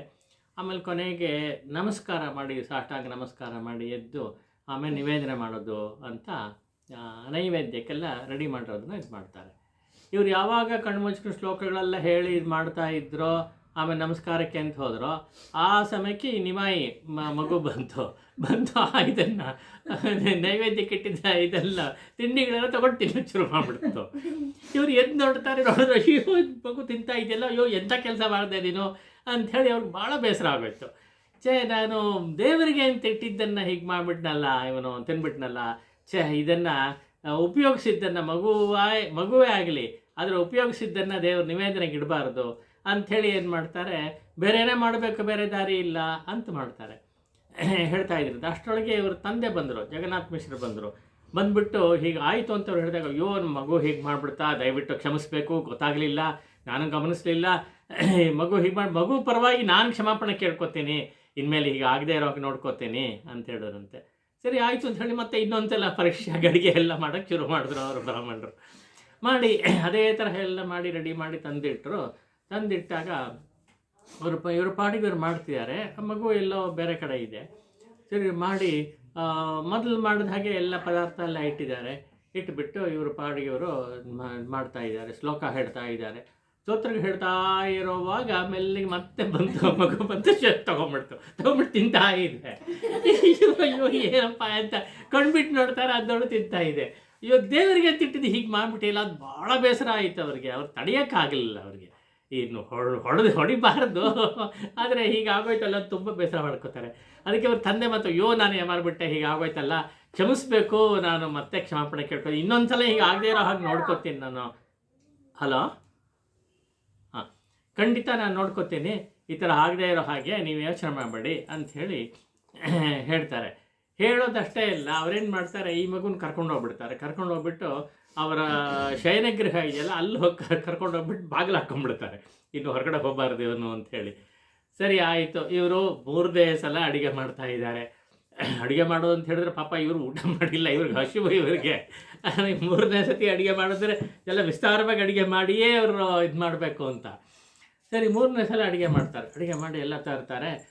ತರೋವಾಗ ಒಂಥರ ನೋಡ್ಕೋತಾರೆ, ಆ ಮಗು ಸದ್ಯ ಇಲ್ಲಿ ಹೊರಗಡೆ ಇಲ್ಲ ಅಂತಾನೆ ಒಳಗಡೆ ಇದೆ ಅಂತ ಎನ್ಶೂರ್ ಮಾಡ್ಕೋತಾರೆ. ಅದನ್ನು ಮಾಡಿಕೊಂಡಾಗ ಒಳಗಡೆ ಇದೆ, ಅದ್ರ ಬಾಗಿಲು ಹಾಕಿದೆ ಅಂತ ನೋಡ್ಕೋತಾರೆ. ಬಾಗಿಲು ಹಾಕಿದೆ, ಅದರಿಂದ ಬಾಗಿಲು ಬೀಗ ಹಾಕಿತ್ತೋ ಏನೋ. ಕೊನೆಗೆ ಸರಿ ಮಗು ಬರಲ್ಲ ಡೆಫಿನೆಟ್ ಅಂತ ಆದ್ಮೇಲೆ ಇನ್ನು ಧೈರ್ಯವಾಗಿ ನಾನು ಮಾಡಬಹುದು, ನಿವೇದನೆ ಮಾಡಿಬಿಟ್ಟು ಆಮೇಲೆ ಊಟ ಮಾಡ್ಬೋದು ಅಂಥೇಳಿ ಯೋಚನೆ ಮಾಡ್ಕೊಂಡು ಬರ್ತಾ ಇದ್ದಾರೆ.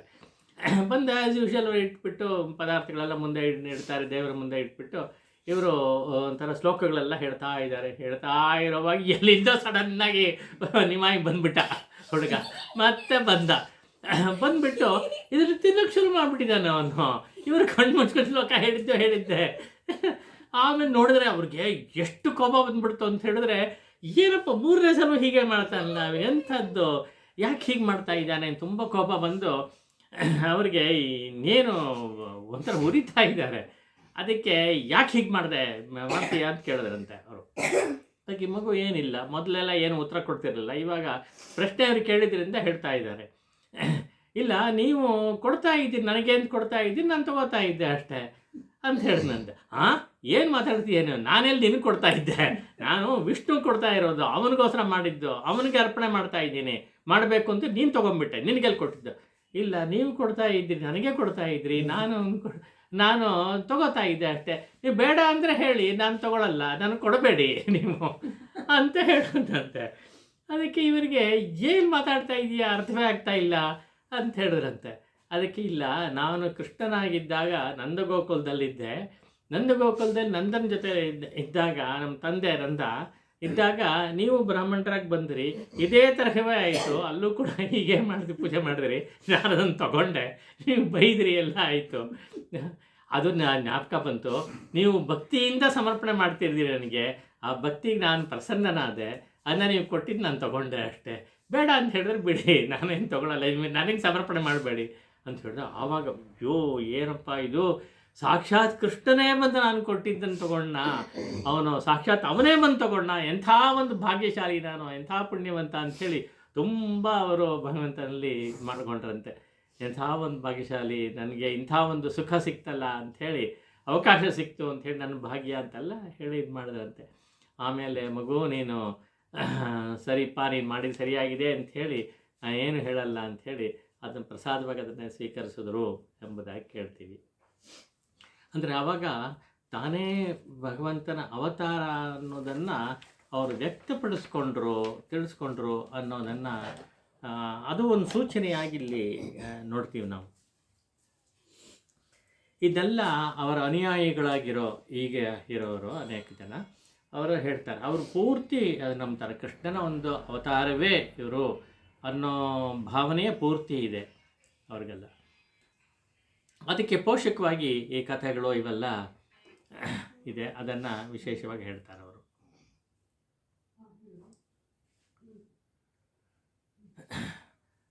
ಇನ್ನು ಹುಡುಗ ಬೆಳೀತಾ ಇದ್ದಾನೆ. ಬೆಳೀತಾ ಇರುವಾಗ ಪಾಠಶಾಲೆಗೆಲ್ಲ ಹೋಗ್ತಾನೆ. ಪಾಠಶಾಲೆಗೆ ಹೋಗಿ ಈ ವಯಸ್ಸಾಗ್ತಾ ಒಂಥರ ತುಂಟತನ ಎಲ್ಲ ಬೆಳೆಯುತ್ತೆ. ತುಂಟತನಕ್ಕೆ ಕೆಲವೆಲ್ಲ ಮಾಡ್ತಾನಂತೆ. ಪಾಠಶಾಲೆಯಿಂದ ಮಧ್ಯೆ ಎದ್ದು ಬಂದುಬಿಡೋದು, ಗೊತ್ತಾಗದೆ ಹಾಗೆ ಬಂದ್ಬಿಟ್ಟು ಅಲ್ಲೇ ಗಂಗೆ ನದಿ ಹರಿತಾ ಇದೆ, ಅಲ್ಲೆಲ್ಲ ತೀರದಲ್ಲೆಲ್ಲ ಕೂತ್ಕೊಂಡು ಬ್ರಾಹ್ಮಣರೆಲ್ಲ ಕೂತ್ಕೊಂಡು ಅವ್ರ ಆನಿಕಗಳೆಲ್ಲ ಮಾಡ್ತಾ ಇರ್ತಾರೆ. ಅಲ್ಲಿ ಹೋಗೋದು, ಅವ್ರ ಹತ್ರ ಹೋಗ್ಬಿಟ್ಟು ನೀರೆಲ್ಲ ಅವ್ರ ಮೇಲೆ ಎರಚೋದು, ತುಂಟತನ ಅಷ್ಟೇ. ಅವ್ರ ಮೇಲೆ ನೀರೆಲ್ಲ ಎರಚೋದು, ಆಮೇಲೆ ಅವ್ರನ್ನ ಎಳೆದಾಕೋದು, ಅವರ ಯಜ್ಞೋಪಯುಕ್ತ ಎಳೆಯೋದು, ಈ ಥರದ್ದೆಲ್ಲ ತುಂಟತನ ಏನೇನಿದೆಯೋ ಅದೆಲ್ಲ ಮಾಡ್ತಾರಂತೆ. ಅವ್ರಿಗೆ ಸಾಕಷ್ಟು ಹೇಳಿ ನೋಡಿದ್ರು ಇವನು ಕೇಳೋ ಹಾಗಿಲ್ಲ. ಹಾಗೆ ತುಂಬ ಇದಾಯಿತು ಅವ್ರಿಗೆ. ಸರಿ ಇನ್ನಾಗಲ್ಲ ಅಂಥೇಳಿ ಅವ್ರ ತಂದೆ ಕಂಪ್ಲೇಂಟ್ ಹೇಳಬೇಕು ಅಂಥೇಳಿ ಕಂಪ್ಲೇಂಟಿಗೆ ಹೋಗ್ತಾರೆ. ಹೋಗ್ಬಿಟ್ಟು ಹೀಗೆ ಮಾಡ್ತಾ ಇದೆ ನಿಮ್ಮ ಹುಡುಗ, ಸ್ವಲ್ಪ ವಿಚಾರಿಸ್ಕೋಬೇಕು, ಇದು ಬಿಡಬೇಡಿ ಅಂತ ಹೇಳಕ್ಕೆ ಹೋದರೆ ಅಲ್ಲಿ ಈ ಹುಡುಗ ಆವಾಗ ತಾನೇ ಸ್ಕೂಲಿಂದ ಬರ್ತಾ ಇದ್ದಾನೆ, ಆ ಪಾಠಶಾಲೆಯಿಂದ ಬಂದು ಅದೇ ಡ್ರೆಸ್ಸಲ್ಲಿ ಬರ್ತಾ ಇದ್ದಾನೆ, ಮತ್ತು ಪುಸ್ತಕಗಳೆಲ್ಲ ಕೈಯಲ್ಲಿದೆ, ಅವನು ಬರ್ತಾ ಇದ್ದಾನೆ. ಇವರಿಗೆ ಆಶ್ಚರ್ಯ, ಏನು ನೀವು ಏನೋ ಹೇಳ್ತಾ ಇದ್ದೀರಾ, ಅಲ್ಲಿ ಬಂದ ಹಾಗೆ ಅಂತ. ಅವನು ಇದು ಪಾಠಶಾಲೆಯಿಂದ ಇವಾಗ ಬರ್ತಾ ಇದ್ದಾನೆ, ನೋಡಿ ನೀವೇ ನೋಡಿ ಅಂತ ಅವ್ರ ತಂದೆ ತೋರಿಸ್ತಾರೆ. ಅವ್ರಿಗೆ ಅರ್ಥವೇ ಆಗಲ್ಲ, ಅವ್ರಿಗೆ ಕನ್ಫ್ಯೂಸ್ ಆಗುತ್ತೆ, ಈ ಥರ ಅಲ್ಲಿದ್ದ ಇವಾಗ ಹೇಗೆ ಇಲ್ಲಿ ಬಂದಿದ್ದಾನೆ ಇವನು ಇದೇ ತರಹ. ಅಂದರೆ ಅಲ್ಲಿ ನೀರೆಲ್ಲ ಎರಚಿ ಬಟ್ಟೆ ಎಲ್ಲ ಒದ್ದೆ ಆಗಿತ್ತು, ಇಲ್ಲಿ ಏನಿಲ್ಲ, ಡ್ರೈ ಆಗಿದೆ ಬಟ್ಟೆ. ಅದು ಒಂದು ಇಂಡಿಕೇಶನ್. ಇವರಿಗೆ ಅರ್ಥವೇ ಆಗ್ತಾ ಇಲ್ಲ. ಸರಿ, ಕೊನೆಗೆ ತಂದೆ ಹೇಳಿಬಿಟ್ರಂತೆ, ನೋಡಿ ಇದೆಲ್ಲ ಸುಳ್ಳು ಕಥೆಗಳೆಲ್ಲ ಹೇಳ್ಕೊಂಡು ನಂತರ ಬರಬೇಡಿ, ಅವನು ಇನ್ನೋಸೆಂಟ್ ಹುಡುಗ ಪಾಪ ನಮ್ಮ ಮಗ, ಅವನ ಮೇಲೆ ಇದೆಲ್ಲ ಕಂಪ್ಲೇಂಟ್ ಹೇಳಬೇಡಿ, ಹೊರಡಿ ಅಂತೇಳಿ ಕಳಿಸ್ಬಿಟ್ರು ಅಂತ. ಇದೊಂಥರ ಪವಾಡ ತರಹ ಇದೆ. ಅವನು ಏಕಕಾಲದಲ್ಲಿ 2 ಕೆಲಸ ಹೇಗೆ ಮಾಡ್ದ ಅವನು, ಅಲ್ಲೂ ಇದ್ದು ಇಲ್ಲೂ ಇರ್ತಾರಲ್ಲ, ಇದಾರಲ್ಲ, ಹೇಗಿದು ಅಂತ ಒಂದು ಪ್ರಶ್ನೆ. ಅದಕ್ಕೋಸ್ಕರ ಅವತಾರ ಪುರುಷ ಹೀಗೆ ಮಾಡ್ತಾನೆ ಅಂಥೇಳಿ ಒಪ್ಕೊಳ್ಳೋ ಹಾಗಿದೆ ಅಂತ ಒಂದು ಹೇಳ್ತಾರೆ. ಆಯಿತು, ಇದಾದ ಇನ್ನೂ ಹುಡುಗ ಬೆಳೀತಾ ಇದ್ದಾನೆ. ಬೆಳೆದು ಸುಮಾರು ಒಂದು 16 ವರ್ಷ ಆಗಿರಬಹುದು. ಆದಮೇಲೆ ಇವನು ಗಯೆ ಕಡೆ ಹೋಗ್ತಾನೆ. ಗಯೆಗೆ ಹೋಗಿ ಅಲ್ಲಿ ಒಬ್ಬ ಆಚಾರ್ಯರು ಅವರ ಹತ್ರ ಒಂದು ದೀಕ್ಷೆಯನ್ನು ತಗೋತಾರೆ. ದೀಕ್ಷೆಯನ್ನು ತಗೊಂಡು ಅವರು ಮಂತ್ರೋಪದೇಶ ಮಾಡ್ತಾರೆ, ಮಂತ್ರೋಪದೇಶವನ್ನು ತಗೋತಾರೆ. ಅದಕ್ಕಿಂತ ಮುಂಚೆನೇ ಅದಕ್ಕೆ ಮುಂಚೆ ಇಲ್ಲೇ ಊರಲ್ಲಿದ್ದಾಗ ಇವನು ಪಾಠಶಾಲೆಯೆಲ್ಲ ಪಾಠ ಕಲಿತು ತುಂಬ ಬುದ್ಧಿವಂತ. ಅವ್ರು ಹೇಳಿದಾಗ ಎಷ್ಟು ಬೇಗ ಗ್ರಹಿಸ್ಕೋತಾ ಇದ್ದ ಅಂತ ಹೇಳಿದ್ರೆ ಊಹೆ ಮಾಡೋಕ್ಕಾಗಲ್ಲ. ಆ ಮೇಷ್ಟ್ರುಗಳಿಗೂ ಕೂಡ ಊಹೆ ಮಾಡೋಕ್ಕಾಗಲ್ಲ, ಅಷ್ಟು ಫಾಸ್ಟಾಗಿ. ಮೆಮರಿ ಅಂತೂ ರಿಟೆನ್ಷನ್ ಪವರ್ ಇದೆಯಲ್ಲ, ಸ್ಮರಣ ಶಕ್ತಿ ಅಪಾರವಾಗಿತ್ತು ಅವನಿಗೆ. ಅದೆಲ್ಲರೂ ಗಮನಿಸ್ತಾ ಇದ್ದರು. ಅದೆಲ್ಲ ಇದ್ದಿದ್ದರಿಂದ ಈಗ ಸಹಪಾಠಿಗಳು ಉಳಿದಾರಲ್ಲ ಅವರಿಗೆಲ್ಲ ಪಾಠ ಹೇಳ್ಕೊಡೋಕ್ಕೆ ಶುರು ಮಾಡ್ದ ಇವನು. ಚಿಕ್ಕ ವಯಸ್ಸಲ್ಲೇ ಪಾಠ ಅಂತ ಹೇಳಿದ್ರೆ ಇನ್ನೂ ಹೊಸಬರು ಅನೇಕ ಜನ ಬಂದರು, ಇವನು ಸಹಪಾಠಿಗಳು ಅವರೂ ಇದ್ದರು, ಎಲ್ಲರಿಗೂ ಪಾಠ ಹೇಳ್ಕೊಡೋದು. ಪಾಠ ಹೇಳ್ಕೊಂಡು ಇವನಿಗೆ ಪಂಡಿತ ಅಂತ ಹೆಸರು, ಇವನಿಗೆ ಪಂಡಿತ ಅಂತ ಕರೆಯೋದು. ನಿಮಾಯಿ ಪಂಡಿತ ಅಂತೆಲ್ಲ ಪ್ರಸಿದ್ಧಿ ಬಂದ್ಬಿಡ್ತು ಇವನಿಗೆ. ಇವನು ಅಂತಲೇ ಹೇಳ್ತೇನೆ, ಯಾಕಂದರೆ ಆ ವಯಸ್ಸು ಚಿಕ್ಕ ವಯಸ್ಸು. ಹಾಗೆ ನಿಮಾಯಿ ಪಂಡಿತ ಅಂತ ಇವನು ಹೇಳ್ತಾ ಇದ್ದ ಪಾಠ ಏನಪ್ಪ ಅಂತಂದರೆ ವಿಶೇಷವಾಗಿ ಈ ಸಂಸ್ಕೃತ ವ್ಯಾಕರಣದಲ್ಲಿ ಬಹಳ ಗಟ್ಟಿಗ ಇವನು ಅನ್ನೋ ಒಂದು ಹೆಸರಿತ್ತು. ಆ ಪಾಠವನ್ನು ಹೇಳ್ಕೊಡ್ತಾ ಇದ್ದ. ಬಾಲಪಾಠ ಅಂತ ಹೇಳ್ತಾರೆ, ಆದರೂ ಕೂಡ ಇವನು ವಿಸ್ತಾರವಾಗಿ ಪಾಠಗಳೆಲ್ಲ ಹೇಳ್ಕೊಡ್ತಾ ಇದ್ದ ಅಂತ. ಅದರಲ್ಲಿ ಯಾವ ತರಹ ಉಪಾಯ ಮಾಡಿದ್ದು ಅಂತ ಹೇಳಿದ್ರೆ, ಈ ಕೃಷ್ಣನ ಹೆಸರುಗಳು ನಾನಾ ತರಹ ಸಹಸ್ರನಾಮಗಳಿದೆಯಲ್ಲ, ಅದಕ್ಕೆಲ್ಲ ವ್ಯಾಕರಣ ದೃಷ್ಟಿಯಿಂದ ಹೇಳ್ಕೊಡೋದು. ವ್ಯುತ್ಪತ್ತಿ ಇವುಗಳೆಲ್ಲ ಹೇಳ್ತಾರಲ್ಲ, ಸೊ ವ್ಯಾಕರಣ ಪಾಠವೂ ಆಯಿತು, ಕೃಷ್ಣನ ವಿಷಯ ಹೇಳಿದಂಗೂ ಆಯಿತು. ಈ ತರಹದ್ದು ಒಂದು ಮಾಡ್ತಾ ಇದ್ದ ಅಂತ ಕೇಳ್ತೀವಿ.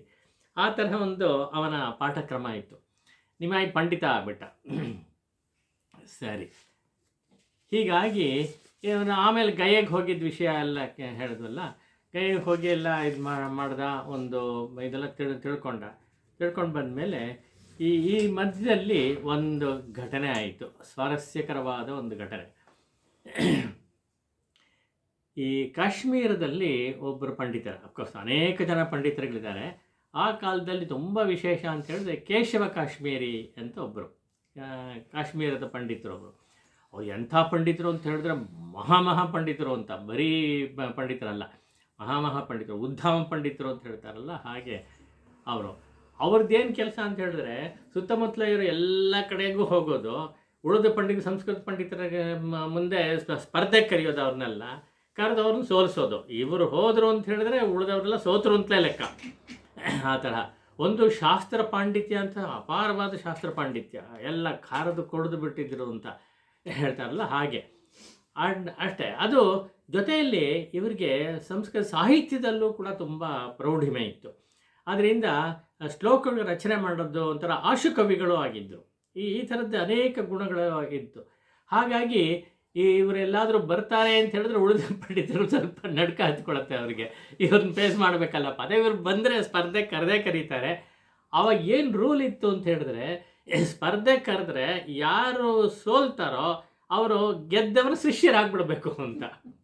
ಹಾಗಾಗಿ ಇವರು ಕಾಶ್ಮೀರ ಪಂಡಿತರಿಗೆ, ಕೇಶವ ಪಂಡಿತರಿಗೆ ಅನೇಕ ಜನ ಶಿಷ್ಯರುಗಳಾಗ್ತಾ ಇದ್ದಾರೆ. ಅವ್ರು ಹೋದ ಕಡೆ ಎಲ್ಲ ಶಿಷ್ಯರು, ಎಲ್ಲ ಕಡೆ ಗೆಲ್ತಾ ಇದ್ದಾರೆ, ಶಿಷ್ಯರು ಮಾಡ್ಕೊಂಡು ಬರ್ತಾ ಇದ್ದಾರೆ. ಅಂಥವರು ನವದ್ವೀಪಕ್ಕೆ ಬರ್ತಾ ಇದ್ದಾರೆ ಅನ್ನೋ ಸುದ್ದಿ ಬಂತು. ಇಲ್ಲಿರೋ ಇವ್ರಿಗೆಲ್ಲ ಪಂಡಿತರಿಗೆ ನಡ್ಕ ಹತ್ಕೊಂಡ್ಬಿಡ್ತು.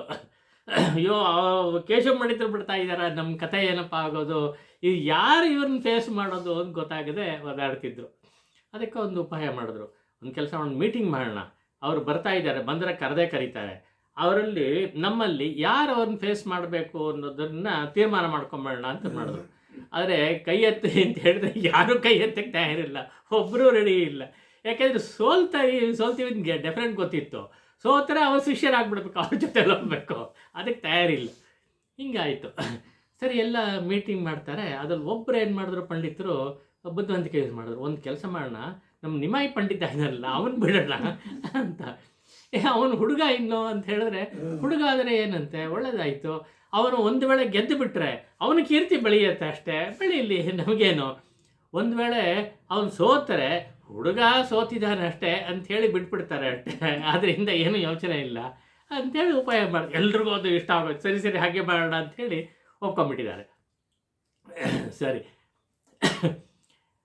ಹೀಗೆ ಇದು ಅಫಿಷಿಯಲ್ ಕ್ಯಾಂಡಿಡೇಟ್ ಆಗಿಬಿಟ್ಟಿದ್ದಾನೆ ಇವನು. ಅಫಿಷಿಯಲಾಗಿ ಇವನು ಸೆಲೆಕ್ಟ್ ಆಗೋಯಿತು, ಇವನೇ ಕಾಶ್ಮೀರಿ ಪಂಡಿತರನ್ನ ಫೇಸ್ ಮಾಡೋದು ಅನ್ನೋ ತೀರ್ಮಾನ ಆಯಿತು ಅಂಥೇಳಿ ಇದು ಮಾಡ್ತಾ ಇದ್ದಾರೆ. ಸರಿ, ಈ ಸುದ್ದಿ ಅವ್ರಿಗೂ ಹೋಯಿತು. ನಿಮಾಯಿ ಪಂಡಿತ ನಿಮ್ಮ ಸ್ಪರ್ಧೆಗೆ ಬರ್ತಾನೆ ಅಂತ ವಿಷಯ ಹೇಳಿಬಿಟ್ಟಿದ್ದಾರೆ.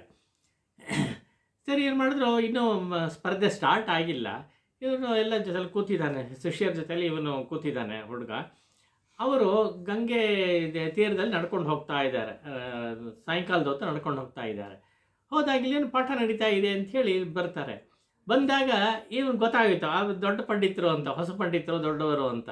ಅದಕ್ಕೆ ತುಂಬ ವಿನಯದಿಂದ ಎದ್ದು ನಿಂತ್ಕೊಂಡು ಬನ್ನಿ ಬನ್ನಿ ಅಂತ ಹೇಳ್ಬಿಟ್ಟು, ತಾವೇನಾ ಕಾಶ್ಮೀರಿ ಪಂಡಿತರು ಅಂತೆಲ್ಲ ಕೇಳ್ತಾನಂತ. ಹೌದು ಹೌದು, ನಾನು. ನೀನು ಯಾರು ಅಂತ ಕೇಳಿದಾಗ ನಿಮಾಯಿ ಪಂಡಿತ ಅಂತ ಇವನು ಹೇಳಿದಾಗ, ಓಹ್ ನೀನೇನಾ ಹುಡುಗ ಪಂಡಿತ, ಈ ವ್ಯಾಕರಣ ಪಾಠ ಮಾಡಿದ್ದಾರೆ, ಬಾಲಪಾಠ ಮಾಡ್ತಾ ಇದೆಯಲ್ಲ ಅವನ್ ತಾನೇ ನೀನು ಅಂತ ಒಂಥರ ತಮಾಷೆ ಮಾಡ್ತಾರೆ. ಅಂದರೆ ಅವರು ಸ್ವಲ್ಪ ಅಹಂಕಾರವನ್ನು ತೋರಿಸ್ಕೊಂಡು ಇದ್ದಾರೆ. ಓ ನೀನು ವಾದಕ್ಕೆ ಬರೋನಾಗಿದೆಯಾ ಅಂತ ಕೇಳ್ತಾರಂತೆ. ಇಲ್ಲ, ನನಗೆ ಅಷ್ಟೆಲ್ಲ ಬರಲ್ಲ, ನನಗೆ ತಾವು ತುಂಬ ದೊಡ್ಡವರು, ತುಂಬ ಪ್ರಸಿದ್ಧರು, ನಮಗೆ ವಿದ್ಯೆ ತುಂಬ ಒಲಿದಿದೆ, ಹಾಗಿರೋದ್ರಿಂದ ನಿಮ್ಮ ಲೆವೆಲ್ಗೆ ಏನು ಬರಲ್ಲ ನಾನು ಅಂತೆಲ್ಲ ಹೇಳ್ಕೊಂಡು ಒಂಥರ ತುಂಬ ಹಂಬಲ್ಲಾಗಿ ವಿನಯದಿಂದ ಮಾತಾಡ್ತಾ ಇದ್ದಾನೆ. ಮಾತಾಡ್ತಾ ಅವರೇನು ಮಾಡ್ತಾನೆ, ತಾವು ತುಂಬ ಇದು ವಿಷಯಗಳೆಲ್ಲ ತಿಳ್ಕೊಂಡಿದ್ದೀರಾ, ಶಾಸ್ತ್ರಗಳನ್ನು ತುಂಬ ಅಧ್ಯಯನ ಮಾಡಿದ್ದೀರಾ, ಕವಿತೆ ಚೆನ್ನಾಗಿ ಮಾಡ್ತೀರಾ ಅಂತ ಗೊತ್ತು, ತಮ್ಮ ಬಾಯಿಯಿಂದ ಕೇಳಕ್ಕೆ ನಾನು ತುಂಬ ಇಷ್ಟಪಡ್ತೀನಿ. ಇಲ್ಲಿ ಗಂಗಾ ನದಿ ಹರಿತಾ ಇದೆಯಲ್ಲ, ಅದರ ಬಗ್ಗೆ ಅದರ ಗುಣಗಳನ್ನು ವಿವರಿಸುವಂಥ ಒಂದು ಶ್ಲೋಕವನ್ನು ಮಾಡಬೇಕಲ್ಲ ಅಂತಾನೆ. ಓ ಅದಕ್ಕೆ ಅವರಿಗೆ ಈ ಥರ ಹೇಳಿಬಿಟ್ರೆ ಪಂಡಿತರು ಖುಷಿಯೋ ಖುಷಿ. ಆಯಿತು ಮಾಡ್ತೀನಿ ಅಂತ ಹೇಳಿಬಿಟ್ಟು ಹೇಳಕ್ಕೆ ಶುರು ಮಾಡ್ತಾರೆ. ಪಟ ಪಟ ಪಟ ಪಟ ಅಂತ ಗಂಗೆಯನ್ನು ವರ್ಣಿಸ್ತಾರೆ, ಗಂಗಾ ಮಾತೆಯನ್ನು ವರ್ಣಿಸ್ತಾರೆ, ಆ ಗುಣಗಳನ್ನ ಹೇಳ್ತಾರೆ. 100 ಶ್ಲೋಕ ಮಾಡಿಬಿಟ್ಟಿದೆ ಒಂದೂವರೆ ಗಂಟೆ ಒಳಗೆ. ಪಟ ಪಟ ಪಟ ಪಟ ಎಲ್ಲ ಹೊಸದು, ಆಶು ಕವಿಗಳು ಕ್ಲೀನಾಗಿ ಮಾಡ್ತಾರೆ, ತುಂಬ ಚೆನ್ನಾಗಿದ್ದು ಮಾಡ್ತಾರೆ. ಅವ್ರಿಗೆ ಇವ್ರಿಗೆ ಖುಷಿಯಾಯಿತು ಕೇಳಿಬಿಟ್ಟು, ಅಷ್ಟು ಮಾಡ್ತಾರೆ ಅಂತ ಹೇಳಿಬಿಟ್ಟು. ತುಂಬ ಚೆನ್ನಾಗಿದೆ ಹೇಳೋದು, ಭಾಳ ಕೇಳೋದಕ್ಕೆ ತುಂಬ ಚೆನ್ನಾಗಿತ್ತು. ಆದರೆ ಒಂದೇ ಒಂದು, ಎಷ್ಟು ಕ್ಲಿಷ್ಟವಾಗಿ ನೀವು ಮಾಡಿಬಿಟ್ಟಿದ್ದೀರಾ ಅಂತ ಹೇಳಿದ್ರೆ ಇದು ಯಾರಿಗೂ ಅರ್ಥವಾಗಲ್ಲ. ಇಬ್ಬರಿಗೆ ಮಾತ್ರ ಅರ್ಥ ಆಗೋದು ಪ್ರಪಂಚದಲ್ಲಿ. ಒಂದು ತಮಗೆ, ಇನ್ನೊಂದು ಸರಸ್ವತಿ ದೇವಿಗೆ, ಇನ್ಯಾರಿಗೂ ಅರ್ಥವಾಗಲ್ಲ. ಅದರಿಂದ ಇದು ವಿವರಣೆಯನ್ನು ತಾವೇ ಹೇಳಬೇಕು. ನಾನು ತಮ್ಮ ವಿವರಣೆಯನ್ನು ಕೇಳಕ್ಕೆ ನಾನು ತುಂಬ ಇಷ್ಟಪಡ್ತೀನಿ ಅಂತ ಹೇಳಿದ್ನಂತೆ. ಅದಕ್ಕೆ ಅವ್ರಿಗಿನ್ನ ಒಂಥರ ಪಫ್ಡಪ್ ಅಂತಾರಲ್ಲ, ಉಬ್ಬಿ ಹೋಯ್ತು ಅವ್ರಿಗೆ. ಓ ಭಾಳ ಸ್ವಾರಸ್ಯ ಕೇಳ್ತಾನೆ ಇವನು, ಏನು ಬಚ್ಚ ಇವನು, ನಾಳೆ ಇವನು ಏನು ಸ್ಪರ್ಧೆಗೆ ಬರ್ತಾನೆ ಇವನು ಅಂತ ಹೇಳ್ಕೊಂಡು ಇದು ಮಾಡ್ತಾ ಇದ್ದಾರೆ. ಸರಿ ಆಯಿತು, ಹೇಳ್ತೀನಪ್ಪ, ಈ ವಿವರಣೆ ಯಾವುದಕ್ಕೆ ಬೇಕೋ, ಯಾವ ಶ್ಲೋಕಕ್ಕೆ ಬೇಕೋ ಹೇಳೋ, ಅಥವಾ ಎಲ್ಲದಕ್ಕೂ 100ಕ್ಕೂ ಹೇಳ್ಬಿಡ್ಲ ಅಂತ ಅವರು ಖುಷಿಯಾಗಿ ಹೇಳ್ತಿದ್ದಾರೆ. ಇಲ್ಲ 64ನೇ ಶ್ಲೋಕ ಒಂದು ಹೇಳಿದ್ರಲ್ಲ, ಅದಕ್ಕೆ ವಿವರಣೆ ಕೊಡ್ತೀರಾ ಅಂತ ಕೇಳಿದ್ರು. 64ನೇ ಶ್ಲೋಕ ಅಂತ ಹೇಳಿ ಅವ್ರು ಯೋಚನೆ ಮಾಡ್ತಾರೆ ಯಾವ ಶ್ಲೋಕ ಅಂತ. ಇವನು ಆ ಶ್ಲೋಕ ಪೂರ್ತಿ ಪಟ ಫುಲ್ ಹೇಳ್ಬಿಟ್ಟಿದ್ದಾನೆ. ಅವ್ರು ಹೇಳಿದ್ದು ಆ ಸಮಯದಲ್ಲಿ ರಚನೆ ಮಾಡಿದ್ದು ಕವಿತೆ 100 ಶ್ಲೋಕ 1-1.5 ಗಂಟೆಲಿ ಅಂತ ಹೇಳಿ ಯಾವ ಸ್ಪೀಡಲ್ಲಿ ಅವ್ರು ಹೇಳಿರಬೇಕು, ಅದನ್ನು 64ನೇದು ಅಂಥೇಳಿ ಜ್ಞಾಪಕ ಇಟ್ಕೊಂಡಿದ್ದಾನೆ. ಮತ್ತು ಆ ಶ್ಲೋಕ ಇವನು ಪೂರ್ತಿ ಬಾಯಿಪಾಠ ಆಗಿಬಿಟ್ಟಿದೆ. ಬಾಯಿಪಾಠ ಆಗಿ ಒಂದು ತಪ್ಪು ಇಲ್ಲದೆ ಹಾಗೆ ಅದನ್ನು ಹೇಳ್ತಾ ಇದ್ದಾನೆ. ಪೂರ್ತಿ ಶ್ಲೋಕ ಹೇಳ್ಬಿಟ್ಟು ಆ ಶ್ಲೋಕಕ್ಕೆ ವಿವರಣೆ ಕೊಡ್ತೀರಾ ಅಂತ ಕೇಳಿ ಅವ್ರಿಗೆ ಆಶ್ಚರ್ಯವಾಗಿತ್ತು. ಏನಪ್ಪ ಹುಡುಗ ಇವನು ಹೀಗೆ ಅಂಥೇಳಿ, ಏನಪ್ಪ ಹೇಗಪ್ಪ ಹೇಳ್ತೀಯ ನೀನು ಇದನ್ನು, ಇದು ಜ್ಞಾಪಕ ಇಟ್ಕೊಂಡಿದ್ದೀಯಾ, ಇಷ್ಟು ಜ್ಞಾಪಕ ಶಕ್ತಿನ ಅಂತ ಹೇಳಿದ್ರೆ ವಿನಯದಿಂದ ಹೌದು, ಭಗವಂತನ ಕೃಪೆ ಇದ್ದರೆ ಕವಿತೆನೂ ಮಾಡಬಹುದು, ಅದೇ ತರಹ ಭಗವಂತನ ಕೃಪೆ ಇದ್ದರೆ ಮಾಡಿದ ಕವಿತೆ ಜ್ಞಾಪಕ ಇಡೋಕ್ಕೂ ಸ್ಮರಣ ಶಕ್ತಿಯೂ ಅವನೇ ಕೊಡೋದಲ್ವಾ ಅಂತ ಕೇಳ್ತಾ ಇದ್ದ. ಅಂದರೆ ಅವ್ರಿಗೂ ಒಂದು ಪಾಠ ಆಯಿತು, ನೀನು ಬಂದಿದ್ದು ಭಗವಂತನ ಕೃಪೆಯಿಂದ ಬಂದಿದೆ ಅಂಥೇಳಿ, ನನಗೂ ಭಗವಂತನ ಕೃಪೆಯಿಂದಲೇ ಬಂದಿರೋದು ಇದು ಅಂಥೇಳಿ ಹೇಳ್ತಾ ಅಂತೆ. ಅವ್ರಿಗೆ ಒಂದು ಏಟು ಬಿದ್ದಂಗೆ ಆಯಿತು, ಇರಲಿ ಅದಕ್ಕೆ ಸರಿ ಹೇಳ್ತೀನಿ ಅಂತ ಹೇಳೋದಂತೆ. ತಾವು ಹೇಳೋವಾಗ ತಾವು ಇದು ಕೋಪ ಮಾಡ್ಕೊಳ್ಳದೆ ಇದ್ದರೆ ಒಂದು ವಿಷಯಕ್ಕೆ ವಿಜ್ಞಾಪನೆ ಮಾಡ್ಕೋಬೋದಾ ಅಂತ, ಅಷ್ಟು ವಿನಯ. ಅದಕ್ಕೆ ಆಗ್ಬೋದು ಹೇಳಪ್ಪ ಅಂದ್ರಂತೆ. ನಾವು ಹೇಳುವಾಗ 64ನೇ ಶ್ಲೋಕಕ್ಕೆ ವಿವರಣೆ ಕೊಡ್ತಿರಲ್ಲ, ಕೊಡುವಾಗ ಅದರ ಗುಣಭಾಗಗಳು ಹಾಗೇನೆ ದೋಷ ಭಾಗಗಳು ಎರಡೂ ಸೇರಿಸ್ಕೊಂಡು ಹೇಳಬೇಕು ಅಂತ ಹೇಳಿದಂತೆ. ಅದಕ್ಕೆ ದೋಷನ ಏನಿದ್ದು, ಯಾರ ಹತ್ರ ಮಾತಾಡ್ತಿದ್ಯಾ ನೀನು ಅಂತ ಅವ್ರಿಗೊಂಥರ ಸಿಟ್ಟು ಬಂದಾಗ ಆಯಿತು. ಇಲ್ಲ, ಹೇಳೋವಾಗ ಎರಡನ್ನೂ ಹೇಳೋದ್ರೆ ಚೆನ್ನಾಗಿರುತ್ತೆ, ನಾನು ಎರಡನ್ನೂ ಕೇಳ್ಕೋಬೇಕು ಅಂತ ಆಸೆ ಅಂತಾನೆ. ಅದಕ್ಕೆ ಏನೋ ನಾನು ಮಾಡಿದ ಕವಿತೆಯಲ್ಲಿ ಎಷ್ಟು ಉಪಮಾನಗಳು ಕೊಟ್ಟಿದ್ದೀನಿ, ಎಷ್ಟು ಪ್ರಾಸಬದ್ಧವಾಗಿದೆ ಅದೆಲ್ಲ, ಅದನ್ನು ಗುಣಗಳವೆಲ್ಲ, ಅದನ್ನು ಬಿಟ್ಟು ಇನ್ನು ಒಂದು ತಪ್ಪು ಇರೋಕ್ಕೆ ಸಾಧ್ಯವೇ ಇಲ್ಲ, ಏನು ತಿಳ್ಕೊಂಡಿದ್ಯಾ ಹಾಗೆ ಅಂತ ಅವ್ರ ಜಂಬ ಅದರಿಂದ. ಅಲ್ಲ, ಹೇಳೋವಾಗ ತಾವು ಪಾಪ ಎರಡನ್ನೂ ಸೇರಿಸಿ ಹೇಳಿದ್ರೆ ಒಳ್ಳೆಯದು ಅಂತ ಇವನು ಮತ್ತೆ ವಿನಯವಾಗಿ ಹೇಳ್ತಿದ್ದಾನೆ. ಇಲ್ಲಪ್ಪ ತಪ್ಪಿರೋ ಸಾಧ್ಯವೇ ಇಲ್ಲ ಅಂತ ಹೇಳ್ತಿದ್ದಾರೆ. ನಾನು ಇದ್ದದ್ದನ್ನು ಹೇಳಿ ಅಂತ ಹೇಳ್ತಾ ಇದ್ದೀನಿ ಅಂತ ಮತ್ತೆ ಹೇಳ್ತಾನೆ.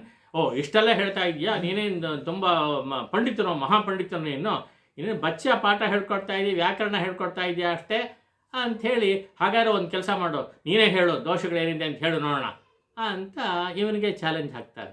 ಹೌದಾ, ತಾವು ತಪ್ಪು ತಿಳ್ಕೊಳ್ಳದೆ ಇದ್ರೆ ಹೇಳ್ತೀರಿ ಅಂತ ಹೇಳಿ ಗುಣಭಾಗಗಳೆಲ್ಲ ಹೇಳಿಬಿಟ್ಟು ಇಲ್ಲ ದೋಷಗಳೆಲ್ಲ 3-4 ಹೇಳ್ಬಿಟ್ಟಂತೆ.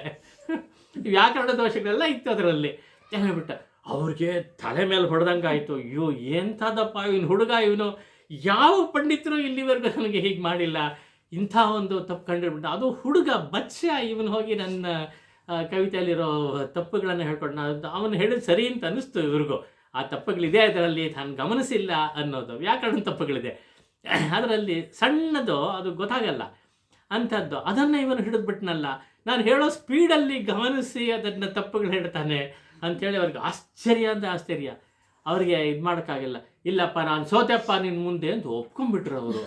ಒಪ್ಕೊಂಡ್ಬಿಟ್ಟು ಇನ್ನು ಸ್ಪರ್ಧೆಯೇ ಬೇಡ ಅಂಥೇಳಿ, ಈಗಾಗಲೇ ಹುಡುಗ ಹೀಗಿದ್ದಾನೆ, ಇನ್ನು ಸ್ಪರ್ಧೆಗೆ ಬಂದ್ಬಿಟ್ಟು ಇನ್ನೇನೇನು ಮಾಡ್ತಾರೋ ಅಂತ ಭಯ ಅವರಿಗೆ. ಸರಿ ಸಾಕಪ್ಪ ಅಂಥೇಳಿ ಹೊರಟ್ಬಿಟ್ರಂತೆ. ಇದೆಲ್ಲ ವಿಷಯ ಹರಡ್ತು, ಎಲ್ರಿಗೂ ಹರಡ್ತು. ಇವನ ಇದು ಕೀರ್ತಿ ಇನ್ನೂ ದೊಡ್ಡದಾಗಿ ವಿಸ್ತಾರವಾಯಿತು.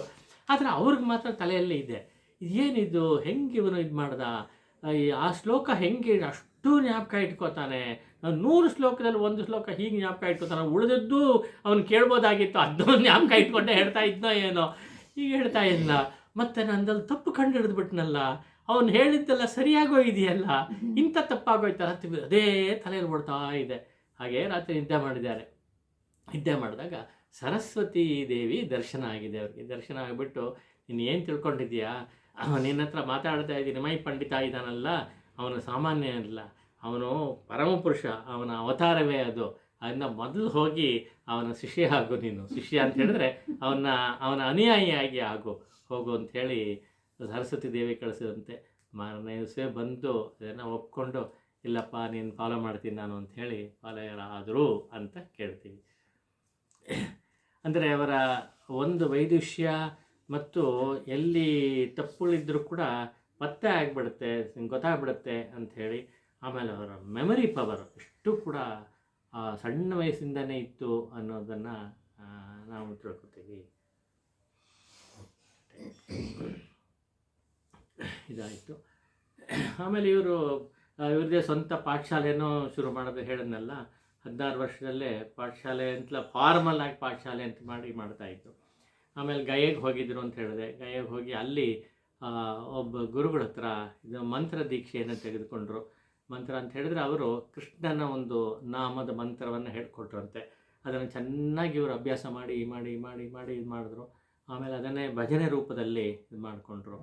ಭಜನೆ ರೂಪದಲ್ಲಿ ಯಾವಾಗ ಮಾಡಿಕೊಂಡ್ರೋ ಆವಾಗ ಈ ವಯಸ್ಸು ಆಗ್ತಾ ದೊಡ್ಡವರಾದಾಗ ಇವರು ಅದನ್ನು ಭಜನೆ ರೂಪದಲ್ಲಿ ಬೀದಿಗೆ ಹೇಳ್ಕೊಂಡು ಹೋಗೋದನ್ನು ಆರಂಭ ಮಾಡಿದ್ರು. ಆವಾಗ ಇವರೇನಿಲ್ಲ, ಇವರು ಜೊತೆಲಿ ಒಂದು 4 ಜನ ಶಿಷ್ಯರಿದ್ದರು ಜೊತೆಲಿ ಬಂದವರು. ಅವರು ಏನು ಮಾಡ್ತಾರೆ, ಒಂದು ಮೃದಂಗ ಇಟ್ಕೊಂಡಿದ್ದಾನೆ, ಒಬ್ಬ ತಾಳ ಇಟ್ಕೊಂಡಿದ್ದಾನೆ, ಇವ್ರು ಪಾಡು ಕಣ್ಣು ಮುಚ್ಕೊಂಡು ಹೋಗಿ ಹೇಳ್ಕೊಂಡು ಹೋಗ್ತಾ ಇದ್ದಾರೆ, ಬೀದಿಯಲ್ಲಿ ನಾಮ ಸಂಕೀರ್ತನ ಮಾಡ್ಕೊಂಡು ಹೋಗ್ತಾ ಇದ್ದಾರೆ, ಕೃಷ್ಣ ನಾಮ ಜಪ ಮಾಡ್ಕೊಂಡು ಹೋಗ್ತಾ ಇದ್ದಾರೆ. ಎಷ್ಟು ಮಧುರವಾದ ಕಂಠದಿಂದ ಇವರು ಹೇಳ್ತಾ ಇದ್ರು ಅಂತ ಹೇಳಿದ್ರೆ, ಒಂಥರ ಭಕ್ತಿಯಲ್ಲಿ ಮುಳುಗಿ ಹೇಳ್ತಾ ಇದ್ರು ಅಂತ ಹೇಳಿದ್ರೆ, ಆ ಮನೆಗಳಲ್ಲಿ ಇವರ ಶಬ್ದ ಕೇಳೋವಾಗ, ಸಂಕೀರ್ತನ ಕೇಳೋವಾಗ ಎಲ್ಲ ಮನೆಗಳಲ್ಲಿದ್ದವರೆಲ್ಲ ಏನಾಗೆಲ್ಲ ಹೊರಗೆ ಬಂದುಬಿಡೋರುತ್ತೆ. ಹೊರಗೆ ಬಂದು ಕೇಳ್ತಾ ಇದ್ರು. ಕೇಳೋದು ಅಷ್ಟೇ ಅಲ್ಲ, ಒಂಥರ ಆಕರ್ಷಿತರಾಗಿ ಅವರು ಕೂಡ ಈ 4 ಜನ ಶಿಷ್ಯರ ಹಿಂದೆ ಹೋಗ್ತಿದ್ರಲ್ಲ, ಅವ್ರ ಹಿಂದೆ ಇವರು ಸೇರ್ಕೊತಾ ಇದ್ರು.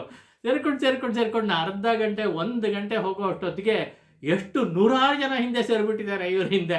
ಅಷ್ಟು ಜನ ಭಜನೆ ಹೇಳ್ಕೊಂಡು ಹೋಗ್ತಾ ಇದ್ದಾರೆ. ಸುಮಾರು ಸಿಂಪಲ್ ಭಜನೆ ಅದು, ಕೃಷ್ಣನಾಮ ಸ್ಮರಣೆ ಅದು. ಅದನ್ನು ಹೇಳ್ಕೊಂಡು ಹೋಗ್ತಾ ಇರೋದು, ಎಲ್ಲರೂ ಸೇರ್ಕೊಂಡು ಹೇಳ್ತಾ ಇದ್ದಾರೆ. ಮಧ್ಯೆ ಮೃದಂಗ ತಂದವರು, ಇದು ತಾಳ ತಂದವರು, ಅವರು ಸೇರ್ಕೊಂಡು ಹೇಳ್ಕೊಂಡು ಹೋಗ್ತಾ ಇದ್ದಾರೆ. ಹೀಗೆ ನಿತ್ಯವೂ ಕೂಡ ಇದೊಂದು ಅಭ್ಯಾಸವಾಗೋಯ್ತು. ನಿತ್ಯವೂ ಕೂಡ ಸುಮಾರು ಮಧ್ಯಾಹ್ನದ ಹೊತ್ತು ಏನೋ ಯಾವುದೋ ಒಂದು ಸಮಯದಲ್ಲಿ ಹೇಳ್ತಾರೆ, ಎಲ್ಲರೂ ಮನೆಯಿಂದ ಬಂದುಬಿಡ್ತಾರೆ, ಅವ್ರವ್ರ ಕೆಲಸ ಮುಗಿಸಿ ಬಂದುಬಿಟ್ಟು ಹೇಳ್ಕೊಂಡು ಹೋಗ್ತಾ ಇರ್ತಾರೆ. ಇದು ನಿತ್ಯ ಅಭ್ಯಾಸ ಆಯಿತು. ಅಭ್ಯಾಸ ಆದರೆ ಈ ಕೀರ್ತಿ ಒಂಥರ ಹರಡಿದಾಗ ಏನಾಗುತ್ತೆ, ಉಳಿದವ್ರಿಗೆಲ್ಲ ಅಸೂಯೆ ಶುರು ಆಗುತ್ತೆ. ಅಸೂಯೆ ಅಂತ ಹೇಳಿದ್ರೆ, ಅಲ್ಲಿ ಇದೇ ಜನಗಳು ಇವಾಗ ಯಾರು ನಾಮಸ್ಮರಣೆಗೆ 100 ಜನ 1000 ಜನ ಹಿಂದೆ ಬರ್ತಾ ಇದ್ದಾರೋ, ಅವ್ರಲ್ಲಿ ದೇವಸ್ಥಾನಕ್ಕೆ ಹೋಗ್ತಾ ಇದ್ರು. ದೇವಸ್ಥಾನಕ್ಕೆ ಹೋದರೆ ಅಷ್ಟು ಜನ ಹೋಗ್ತಾ ಇದ್ದರೆ ಅರ್ಚಕರಿಗೆ ತಟ್ಟೆ ಕಾಸು ಮತ್ತು ಇನ್ನೇನು ಡೊನೇಷನ್ನು ಇದೇನೋ ಬರುತ್ತೆ. ಅದೆಲ್ಲ ನಿಂತೋಯ್ತು ಈಗ, ಯಾಕಂದ್ರೆ ಯಾರೂ ದೇವಸ್ಥಾನಕ್ಕೆ ಹೋಗ್ತಾ ಇಲ್ಲ, ಎಲ್ಲ ಇವ್ರ ಹಿಂದೆನೇ ಹೋಗ್ತಾ ಇದ್ದಾರೆ. ಹಾಗಾಗಿ ಆ ದೇವಸ್ಥಾನ ಅರ್ಚಕರಿಗೆಲ್ಲ ದೊಡ್ಡ ಸಮಸ್ಯೆ ಆಗೋಯ್ತು. ತಮಗೆ ವರಮಾನ ಇಲ್ಲ, ಹಂಗಾಗೋಯ್ತು.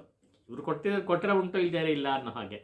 ಹಾಗಾಗಿ ಅವ್ರಿಗೆ ಒಂಥರ ಬೇಸರನೂ ಆಯಿತು, ಒಂಥರ ಅಸೂಯೆನೂ ಆಯಿತು, ಇವನಿಂದ ನಮ್ಗೆ ಕೆಟ್ಟಾಯಿತು. ಇಲ್ಲ ಬೇಸರ ಆಯಿತು, ಎರಡೂ ಆಯಿತು. ಹೀಗಾಗಿ ಇದಾಗ್ತಾಯಿತ್ತು. ಮತ್ತು ಇನ್ನೊಂದು, ಇವರು ಬೀದಿಲಿ ಈಗ 100 ಜನ ಹೋಗ್ತಾ ಇದ್ದಾರೆ ಅಂತ ಹೇಳಿದ್ರೆ ಸ್ವಲ್ಪ ಡಿಸ್ಟರ್ಬ್ ಆಗುತ್ತೆ. ಅದಕ್ಕೋಸ್ಕರ ಏನು ಮಾಡ್ದ, ಅಲ್ಲಿ ಅವನು ಮ್ಯಾಜಿಸ್ಟ್ರೇಟ್ ಒಬ್ಬ ಇದ್ದಾನೆ, ಸಿಟಿ ಮ್ಯಾಜಿಸ್ಟ್ರೇಟ್ ಅಂತ ಒಬ್ಬ ಇದಲ್ಲ, ಅವನು ಕಾಜಿ ಸಾಬಿ ಅವನೇನು ಮಾಡಿದ, ಅವನಿಗೆ ಸುತ್ತಿ ಹೋಯಿತು ಹೀಗೆ ಇದು ಮಾಡ್ತಾ ಇದ್ದಾರೆ ಅಂತ. ಈ ಅಸೂಯಾಪರರು ಹೋಗಿ ಅವನ ಕಂಪ್ಲೇಂಟು ಕೊಟ್ಟಿದ್ದಾರೆ. ಅವನಿಗೂ ಗೊತ್ತಾಯಿತು. ಬಂದು ನೋಡಿದ, ಏನಿದು ಈಗ ನೋಡೋಣ ಅಂತ ಬಂದು ಅವನು ಒಂಥರ ನೋಡ್ತಾನೆ, ದೂರದಿಂದ ನೋಡಿದ್ರೆ ಏನು ಜನ ಸಮೂಹ ಹೋಗ್ತಾ ಇದೆ, ಇವರು ಹಿಂದೆ ಹೋಗ್ತಾ ಇದೆ, ಇವರು ಭಜನೆ ಮಾಡ್ಕೊಂಡು ಹೋಗ್ತಾ ಇದ್ದಾರೆ. ಮೃದಂಗ, ಇದು ಘಂಟೆ, ತಾಳ ಇದೆಲ್ಲ ಹಾಕ್ಕೊಂಡು ಹೋಗ್ತಾ ಇದ್ದಾರೆ. ಎಲ್ಲರೂ ಅವರು ಹಿಂದೆ ಹೋಗ್ತಾ ಇದ್ದಾರೆ ಅಂತ ಹೇಳಿದಾಗ ಅವನು ಇದಾಯಿತು. ಸರಿ, ಏನು ಮಾಡ್ದ, ಇದು ನಿಲ್ಲಿಸ್ಬೇಕು, ಹಿಂಗಿದ್ರೆ ಆಗಲ್ಲ ಅಂಥೇಳಿ ದಿನ ಇದೊಂದು ಶುರು ಮಾಡಿಬಿಟ್ಟಿದ್ದಾರೆ ಅಂಥೇಳಿ ಅವನು ಸಾಬಿ ಬೇರೆ. ಅದರಿಂದ ಸೀದಾ ಬಂದು ಮೃದಂಗ ಇಟ್ಕೊಂಡಿರೋದೆಲ್ಲ ಕಿತ್ಕೊಂಡು ಅದನ್ನು ಹಾಕಿ ಎಸೆದು ಎಲ್ಲ ಮಾಡ್ತಾನೆ. ಹಾಗೆ ಗಂಟೆ ಎಲ್ಲ ಇದು ತಾಳ ಇಟ್ಕೊಂಡಿದ್ದಾರಲ್ಲ, ಇದು ತಾಳ ಹೊಡೆಯೋದು, ಅದನ್ನು ಕಿತ್ತಾಕಿ ಎಸೆದು ಬಿಡ್ತಾನೆ. ಹೀಗೆಲ್ಲ ಮಾಡ್ದ. ಆವಾಗ ಹೀಗೆ ಇವರು ಹೋಗ್ತಿರಲಿಲ್ಲ, ಇವರು ಹಿಂದೆ ಬಂದವರನ್ನು ಹೋಗ್ತಾಯಿದ್ರು.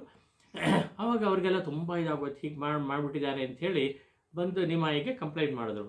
ಹೀಗೆ ಈಗ ಮಾಡಿಬಿಟ್ಟಿದ್ದಾನೆ ಆ ಕಾಜಿ ಅಂದರೆ ಅವನ ಮ್ಯಾಜಿಸ್ಟ್ರೇಟ್, ಅವನ ಹೆಡ್, ಅವ್ನು ಮಾಡಿಬಿಟ್ಟಿದ್ದಾರೆ ಅಂತ ಹೇಳಿದ್ರು. ಹೌದಾ, ಹಾಗಾದ್ರೆ ಸರಿ, ಇದಕ್ಕೆ ನಾವು ಹೆದರಬಾರ್ದು ಅಂಥೇಳಿ ನಾವು ಮಾಡೋ ಕೆಲಸ ತಪ್ಪೇನಿಲ್ಲ, ಭಗವಾನ್ ನಾವು ಸಂಕೀರ್ತನೆ ಮಾಡ್ತಾಯಿದ್ದೀವಿ, ಆದ್ದರಿಂದ ಅದನ್ನು ಇದು ಮಾಡೋ ಹಾಗಿಲ್ಲ ಅಂಥೇಳಿ ಒಂದು ಕೆಲಸ ಮಾಡೋಣ.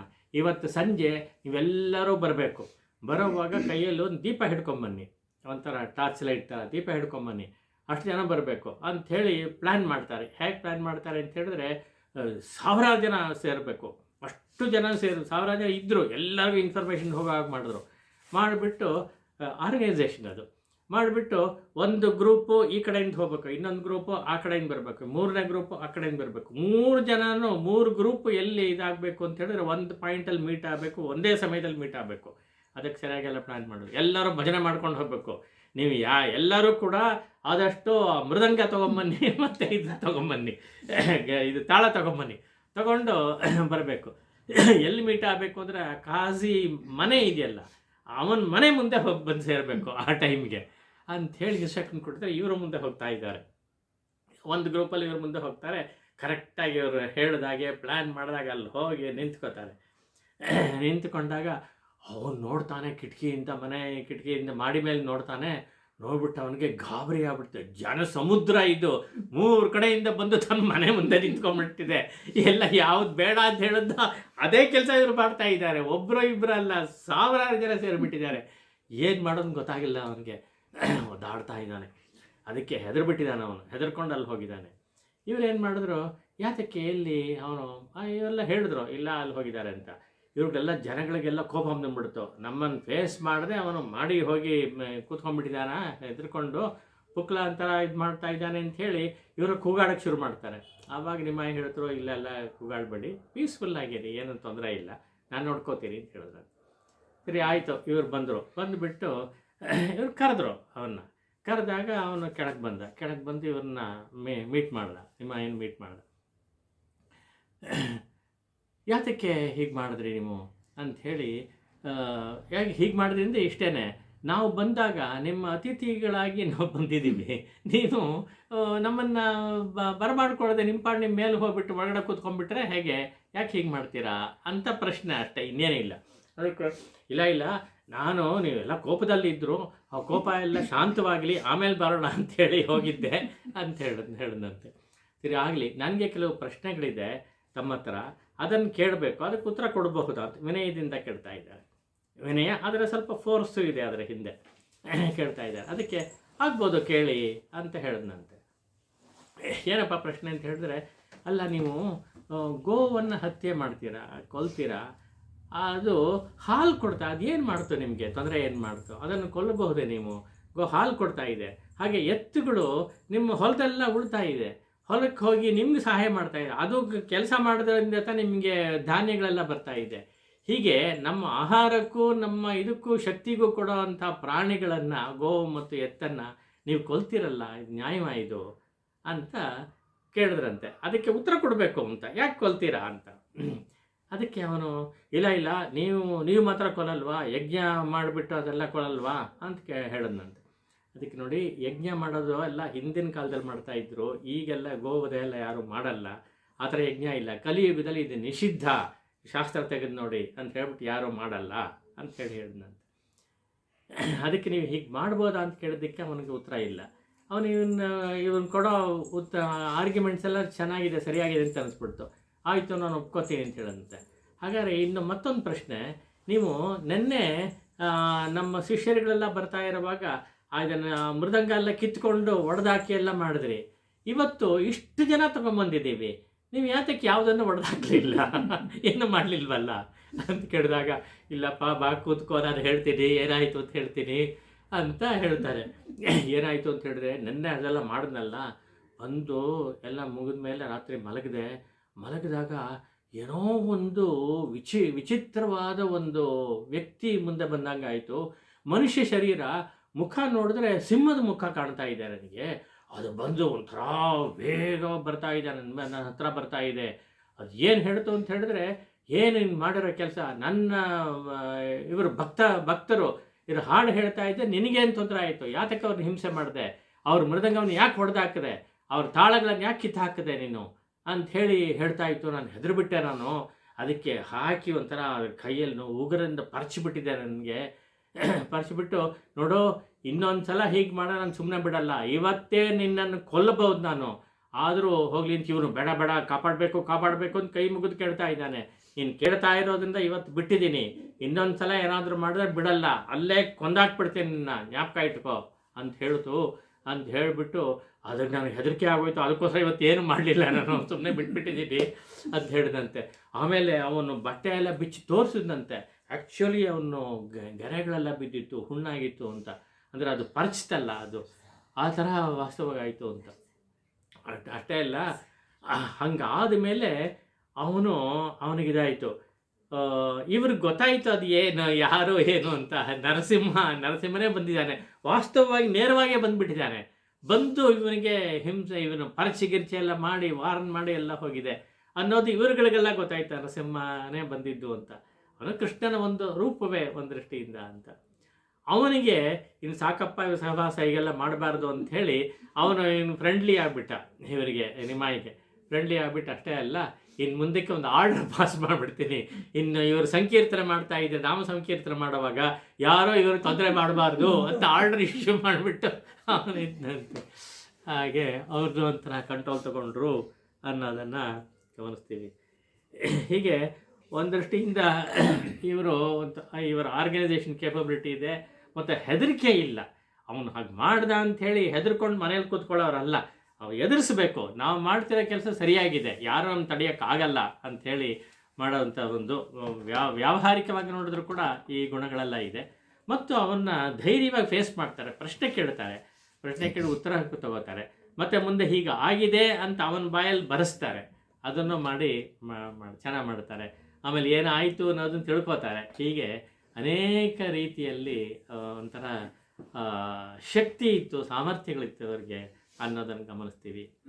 ಒಂಥರ ಒಂದೇ ದೃಷ್ಟಿಯಿಂದ ಅವತಾರ ಪುರುಷರು ಅಂತ ಹೇಳಿದ್ರೆ ಏನೂ ಇದಿಲ್ಲ, ಡೆಫಿನೆಟ್ಟಾಗಿ ಇದು ಅವತಾರ ಪುರುಷರ ಒಂದು ಲಕ್ಷಣಗಳೇ ಅನ್ನೋದು ಗೊತ್ತಾಗತ್ತೆ. ಅಂತ ಇದು ಸಮಯ ಆಗಿರೋದ್ರಿಂದ ಇಲ್ಲಿಗೆ ಒಂದು ಹಂತಕ್ಕೆ ನಿಲ್ಲಿಸ್ಕೊಳ್ಳೋಣ. ಇನ್ನು ಮುಂದಿನ ಹಂತದಲ್ಲಿ ಇನ್ನೂ ಬೆಳೀತಾರೆ ಅವರು, ಬೆಳೀತಾ ಇದು ಬೆಳೀತಾ ಇರುತ್ತೆ. ನಾಮ ಸಂಕೀರ್ತನೆ ಬೆಳೆಯೋದು, ಶಿಷ್ಯಕೋಟಿಗಳು ಜಾಸ್ತಿ ಆಗೋದು ಎಲ್ಲ ಆಗ್ತಾ ಇದ್ದರೆ ಮುಂದಕ್ಕೆ ಅವರು ಏನು ಮಾಡ್ತಾರೆ, ಅವರ ಗೃಹಸ್ಥರ ಶ್ರಮ ಧರ್ಮ ಇತ್ಯಾದಿಗಳು. ಆಮೇಲೆ ಬೇರೆ ಅವರು ಅಲ್ಲಿಂದ ಬಂಗಾಳದಿಂದ ಒರಿಸ್ಸಾ ಕಡೆ ಬರ್ತಾರೆ, ಜಗನ್ನಾಥಪುರಿಗೆ ಬರ್ತಾರೆ. ಅದಕ್ಕೆ ಸಂಬಂಧಪಟ್ಟ ವಿಷಯಗಳು ಅದೆಲ್ಲ ಮುಂದಿನ ವಾರ ತೆಗೆದುಕೊಳ್ಳೋಣ ಎಂಬುದಾಗಿ ಹೇಳ್ತಾ, ಮಹಾಪುರುಷರ ಒಂದು ಕಥೆಯನ್ನು ಸ್ಮರಣೆ ಮಾಡಿಕೊಂಡು ಅವರ ಪಾದಾರವಿಂದಗಳಿಗೂ ಅವರ ಮೂಲ ಪುರುಷನಾದ ಭಗವಂತನಿಗೂ ಕೂಡ ನಮಸ್ಕರಿಸ್ತಾ ಮಂಗಳವನ್ನು ಹೇಳ್ತೀನಿ. ಕಾಯೇನ ವಾಚಾ ಮನಸಾ ಇಂದ್ರಿಯೈರ್ವಾ ಬುದ್ಧ್ಯಾ ಆತ್ಮನಾ ವಾ ಪ್ರಕೃತೇಃ ಸ್ವಭಾವಾತ್ ಕರೋಮಿ ಯದ್ಯತ್ ಸಕಲಂ ಪರಸ್ಮೈ ನಾರಾಯಣಾಯೇತಿ ಸಮರ್ಪಯಾಮಿ. ಶ್ರೀಕೃಷ್ಣ ಪ್ರಣಮಸ್ತು.